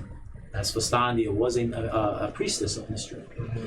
But you also see several journals. You briefly go through them. One of her journals, she talks about a concern that she has of visitors being trapped in this mansion, and concerned that they wouldn't figure out the command word to open up a portal to escape. So she talks about how she cleverly put the letters of the command word on 7 golden books within this mansion. You also find another journal. And she's talking about someone she fell in love with, a dashing pirate, who she granted the gift of immortality. A dashing pirate. Yeah. There was a description of this dashing pirate. No, she just talks about it's her love, and she fell in love, and she met him a while ago, and but that's about the extent So of it. Tyrion would be like, we need to find 6 more golden books. That will spell out the word for us to leave. Okay, there's nothing else of value to save your time in this room. So your options are, you can leave this room through the front door and go check out the rest of the rooms on 7, or go lower, or go to a second floor. I've already left, so. Okay, Let's so just follow Yeah, we'll follow our cleric and head over. Darius, Hop, like Yes. roll off the. you want to go upstairs by yourself? No. Oh, okay, sorry. I tried. He's trying to Sure, yeah, go ahead. I'll split the group. Let's put the man to the test. you approach this door there, Yeah. and I'm gonna check if it's unlocked. If it's not, you go to grab it, and the doorknob, and clicks, and it's unlocked. I'm gonna. Make a perception roll at that door. Oh, look, it's got a trap. Perception. 6! Yeah, you just grab the door and you can just push it open. Absolutely. That's what I'm doing. Excellent detect trap. I am the Found best it. detective. Confidence in myself, anyways. All right. Guys, I don't feel anything weird. This is the safest place I've ever been. I have never Oh, felt Lord. more safe. Upon entering this room, you're immediately met with strange, unworldly music that any of you have ever heard of in your entire lives. The music seems to be coming from a brown box with a protruding, hollowed brass horn sitting on the far side of this room on the floor. I'm gonna start dancing. Oh man, it's like Fantasia.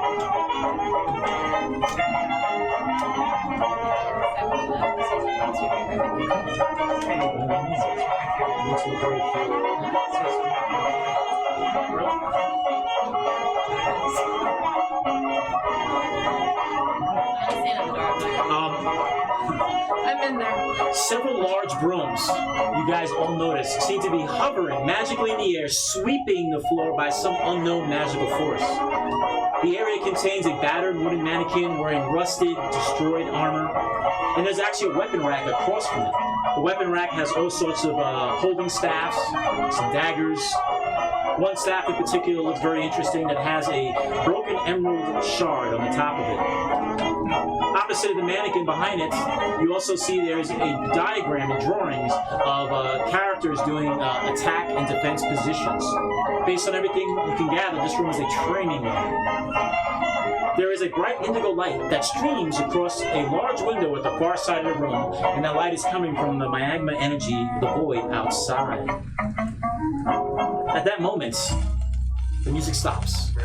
You begin to hear a staticky pattern coming from that strange musical box at the far end of the room. All the rooms slowly turn and face in your direction, almost as if they're sizing and watching what you're going to do next. At that moment, the brooms slowly turn around and begin sweeping once again, and the music starts up. So, what do you guys want to do? Well, that was rather ominous. Just tell me. You said there was a weapon in there that looked kind of interesting, so I'm gonna start walking towards that. Okay. With no so, cares in the world. okay, the rack is over here, so put her character right in front of it with no care in the world. Me up to the rack. Okay, what would you like to do? You see she walked in, the brooms are actually sweeping, they're still going about their business. I'll make my way into the room. I have my back against the wall here as I kind of watch to see if the music changes and the brooms start acting weird again. Take like 2 rounds. I'm gonna stay where I'm at the door, sheath my short sword, and draw my bow, and then just watch. Okay. From the doorway? Yeah, from the doorway. I like my positioning, actually. I'm gonna move just so I can see the whole room. And Centurion, I would like to look at this set of armor and not just look at it. And you walk over to it? Yeah, just don't touch it. Okay. No, you gotta go back outside. Go. Baby! Come on. Let's go. Come on. Hi, baby. Right, come here. Let's go. We have allergies in this room, Raven. Sorry. Just smacked it a little. Oh. All right, She's so okay. everyone except for Darius is in this room right now. So you go stand in front of this rack. You see there's several daggers. You see there's 4 staffs, quarterstaffs, but one of them has a dark oak staff, and on the top is a shard, an amber shard. It's transparent. It catches your attention. Make a Arcana check. You don't have magic. You're not a magic user, right? No. So you'll be at disadvantage. You need a 12 or higher. Are you close to me? No. Yeah, you can't figure it out, but it looks like I'm just it's gonna grab it. You are. Yep. Okay. She reaches up to grab this staff. At that moment, the brooms glow red. They all turn and they go towards her. Let's go for initiative. Oh boy. The music stopped. Do I know anything about the staff or how to use No, it? Or? you just reach up and grab it. Yeah, cool. When you do that, all the other weapons disappear. They're all illusions except for the staff you grab. Oh my god, my rolls are awful. Oh, yikes. Yikes. I'm sorry. Oh, stop touching them. There he is. Those are 50. I like to fuck around. Guys, what'd you do? It was shiny. Okay, who has a 15 to 20? 18. 15. Ew. Do we have an under 10 option? Yeah, we'll get there. 6. I don't feel so bad yet. Same. 10 to 15. 10. 5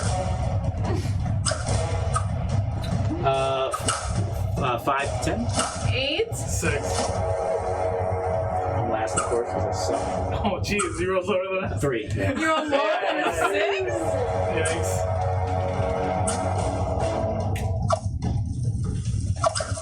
Okay, first up, Centurion. What would you like to do? You see them converging. There's a reddish glow that comes from these brooms, almost an angry glow, and they seem to be converging towards Kira.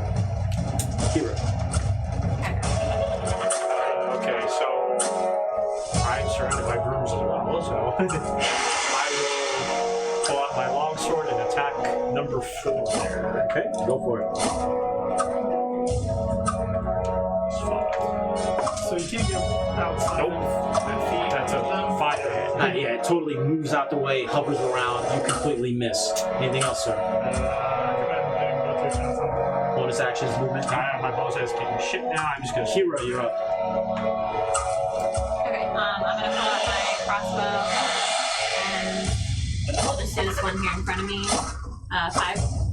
With your crossbow? Yeah. Okay. 18 to hit. That is a hit. 7 damage. Excellent. And then I'm gonna like look over to the other side and pull out my other crossbow Okay. and shoot it I mean, you again. get no bonuses for this one. Okay. Yeah. 17 hit. That is a hit. What number is that? 5. And that's 8 damage. Ooh, it is bloody. The shards of wood splinter and fall to the ground. Bloody. Bloody. Bloody broom. Any other movement bonus actions? mark off 2 crossbows for bolts, please, from your. Yeah. Nah, I'm good. Darius, you're up. Okay. Oh, that's right. So the music, has it gone back to that pattern? No, you don't hear nothing. There's nothing. Is it, when it was first playing music, was there something on it that was spinning that we You can't tell. It was on the far side of the room. It was on the floor. Outside of the game, meta-wise, is a very old phonograph. I can't see it on that. You got to cross the room to look. All the way? All the way. Alright. So, I'm going to say 5, 30.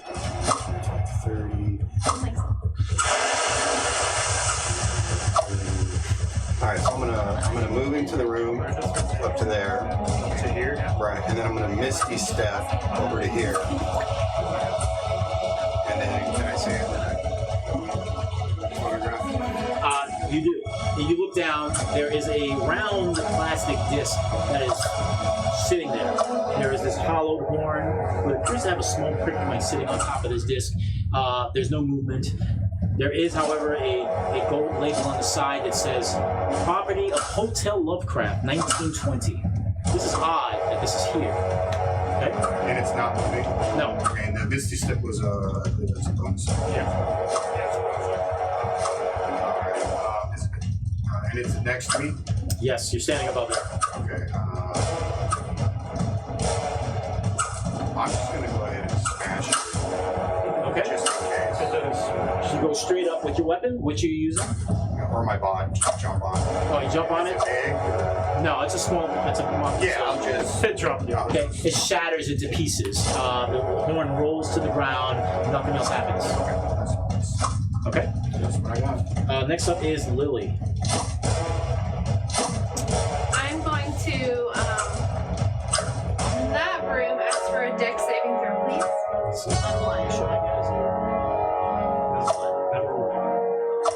A dex saving throw. Number 1. Yeah. I'm using red dice because I was told to use my red.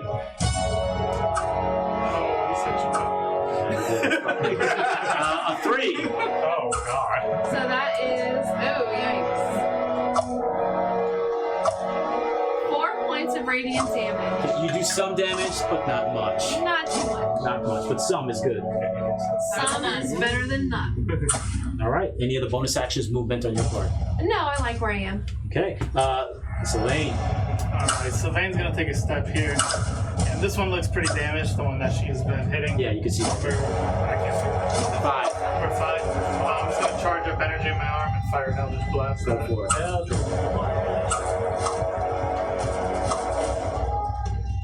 14. That is a hit. That's a hit. Awesome. That is 5 force damage. And I knock it back 10 feet because that's the implication. Good. 5 points, right? Yes, 5 force damage. Yeah, this room is looking pretty bad.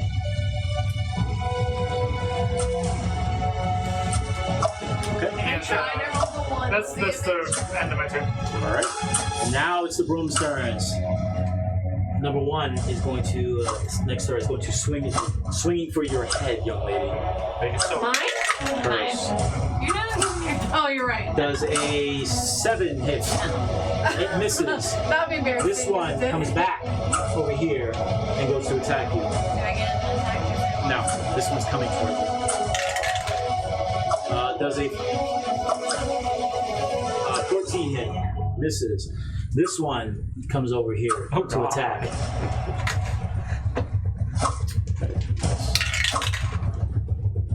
Does a 13 hit. Lucky.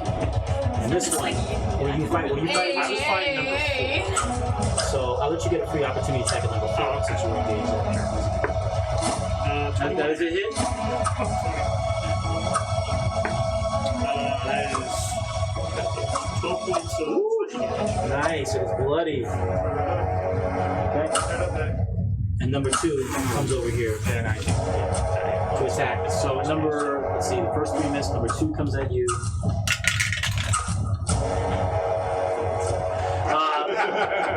Look at you see these rolls, right? Yeah, it misses you as it swings by your head, and this last one flies across this room to surround you. and goes to attack. Oh my god, it's the next one. Does a 20 hit? Dirty 20. Okay. Damage. It raises up and swings for your head.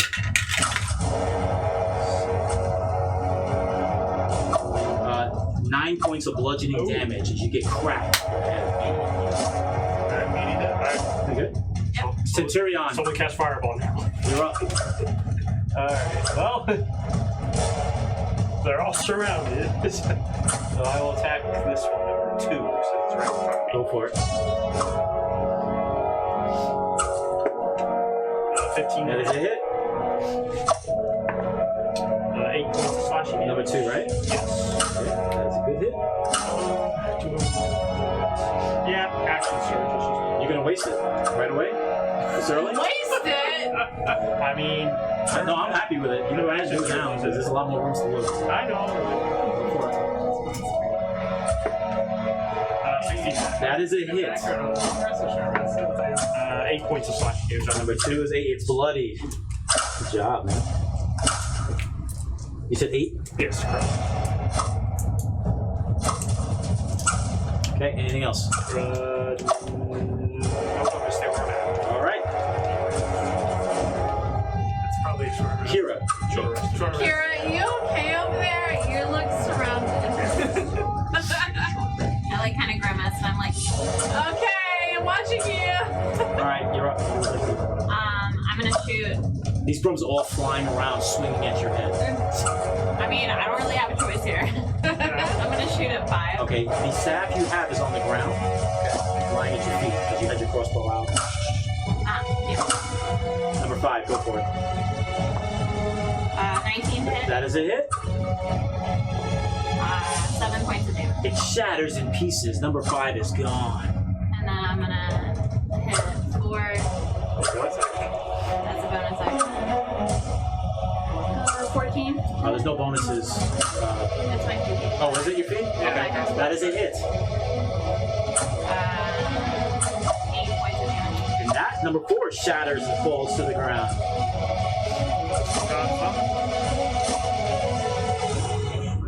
Two, 3, right? Number, let's see, we have 1, 2, 3. Okay. Anything else?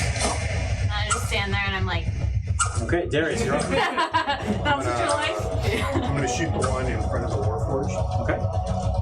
I'm going to That's number Arrow. Yeah. Nice.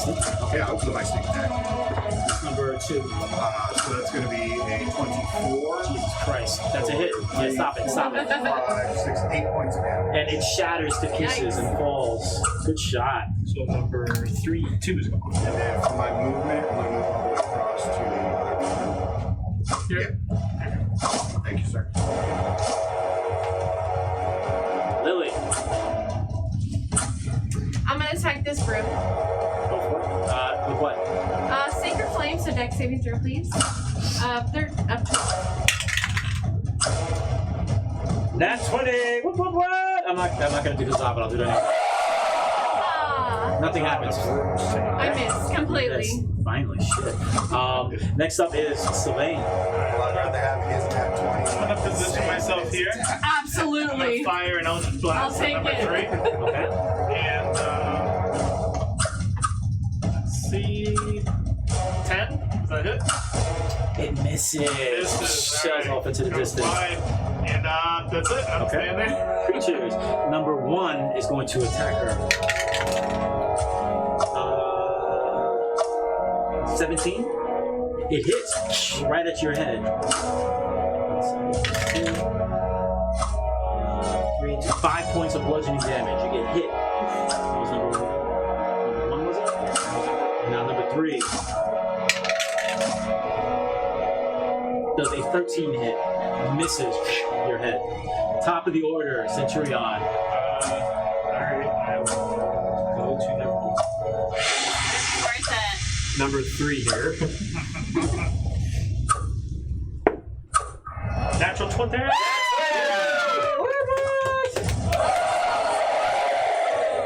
So, max damage, which is 8, Right. plus another bonus. So you automatically take, which number is that? 3? Yes. Okay. Plus plus another 5. Altogether is 25. Describe how you destroy this creature with your weapon.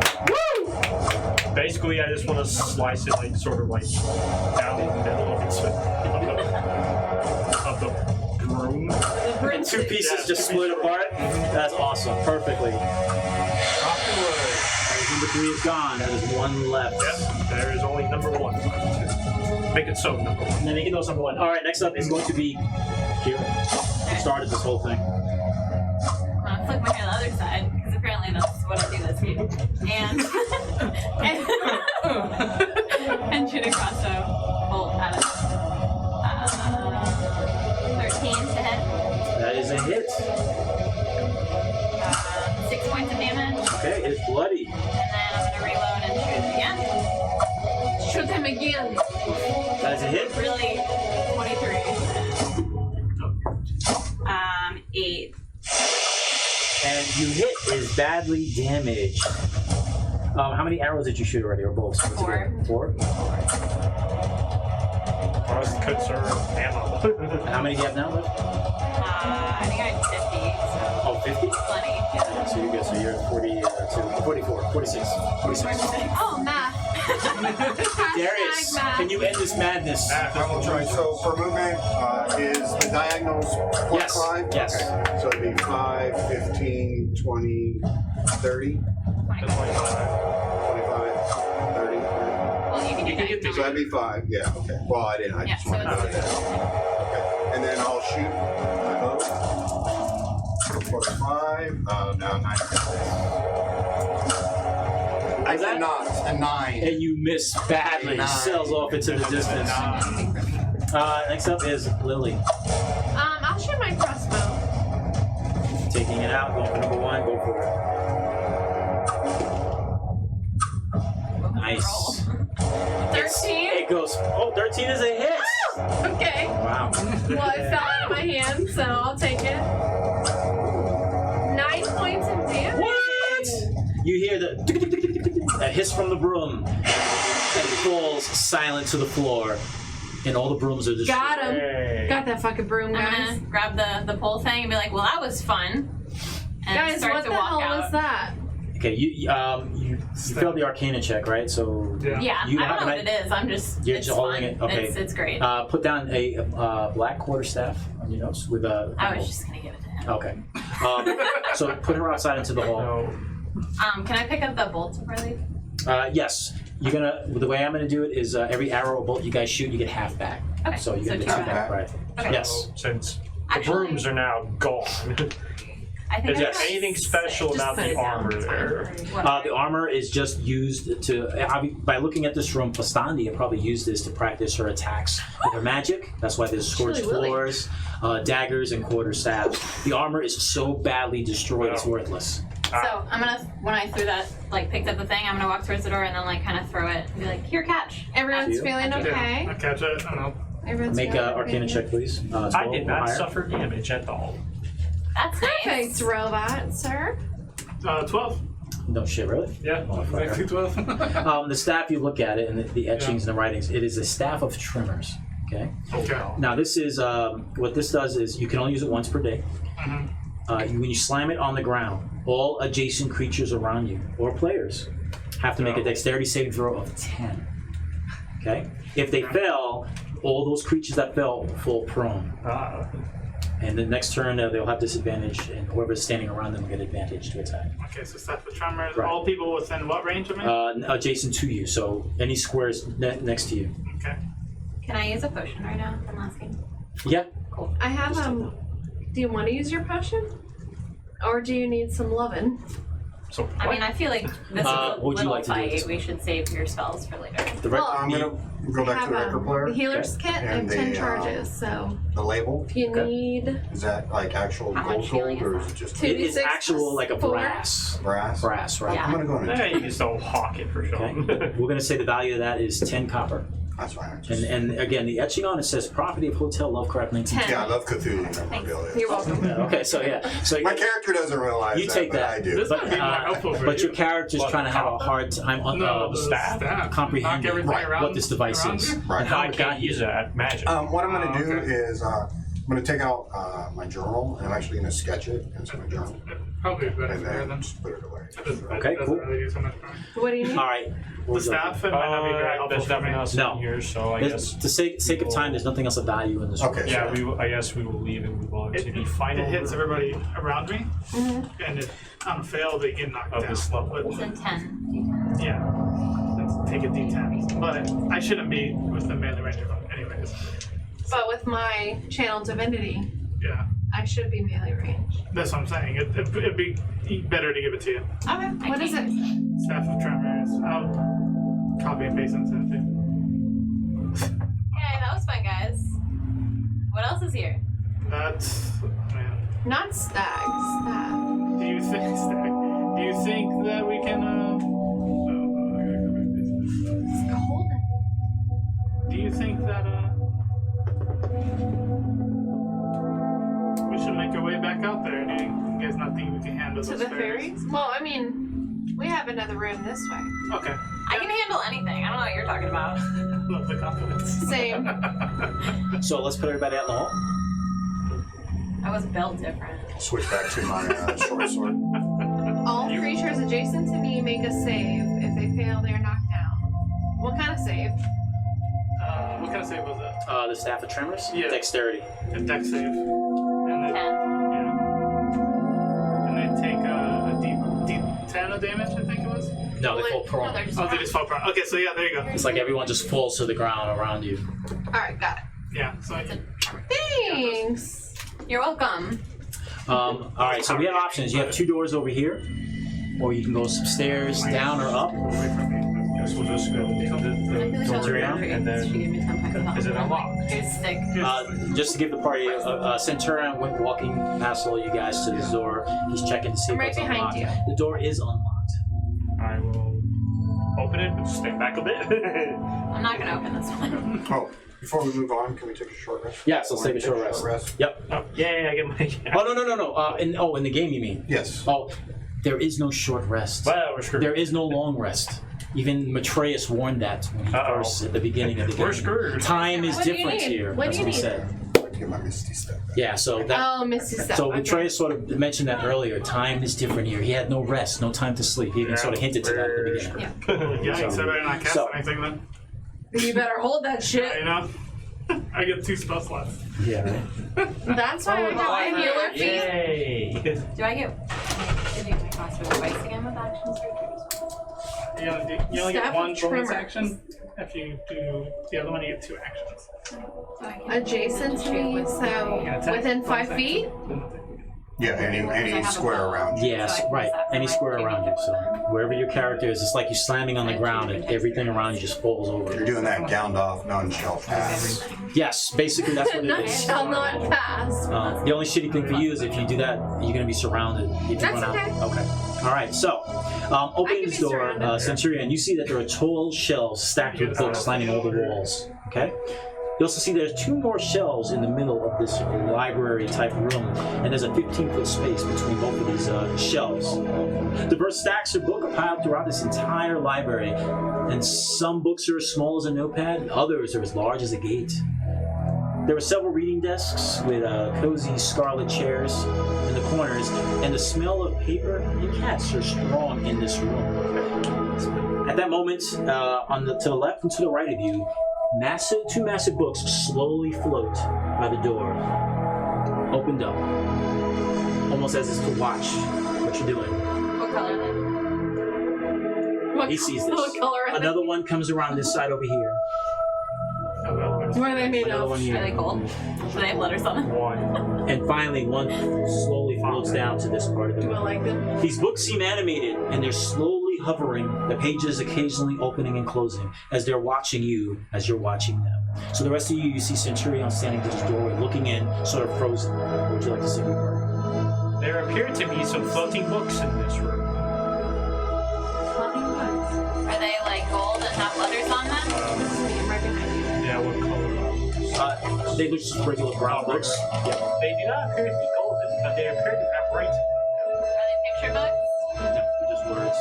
And you can't even tell. Now, the words that you see, they seem to be moving around. You can't tell if they're common, elvish.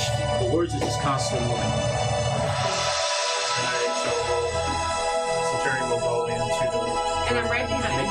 make a perception roll when you first walk in. I'm giving you guidance. My God is watching you. 1d4. Cool. Nice. 18 plus Yeah, you're good. As scanning the room at all these books, one catches your eye on a shelf behind number 5. It is a large, thick, golden book on the shelf. behind number 5. Behind number 5. Now the books are just hovering and floating, watching. So the rest of the party, what would you guys like to do? I am like right up against him, so Okay, wherever so he move in. is. Okay, next up is you, Sylvain. I would like to position myself here, yeah, so I kind of have like sight of everything going into the room. Okay. Darius? I'll do the same thing next to him. Very good. And you, Kira. I'll stand right here. Thanks. Apparently pointing my crossbow. My Next head? to you. It's not out. Just let me know when to dump. It's just the mini looks like it. Okay. It's like a Q-tip. So the rest of the party, you sense that they're all behind you as if they got your back. These large books are hovering in place. You can't tell if they're aggressive or not or protective. They're just watching, it appears to you. So I only see the one golden book. Behind you, Number and 5. that stands out the most. Is there any other golden books? No, you don't see any other golden books. There are lots of books in this library. We should tread caution. If there is a golden book at the other side of the room, but these books might attack us if we take it. I agree, especially with what we encountered in the last room. The thing is the books are going to give us letters, correct? That is correct. So maybe we don't need to take the book, we just need to see the spine and see what letters on it. With all of my background in stealing treasures and puzzle stuff, we're gonna have to put those in an order somewhere on a shelf in my imagination. And I want that book regardless because it's shiny. Shall we head to that book? The shiny book. Like it makes sense. Yes. I believe we need to get the book one way or another, so let us do that. Let's just head back So who's there. going in first? All the way across? You, right? So And let's. I'm following him. Where are you going, sir? Just straight. Go put yourself in front of number 5. Don't touch anything until we're Yeah, I all will not touch positioned. anything. May I make a suggestion before you Oh, grab the book? no.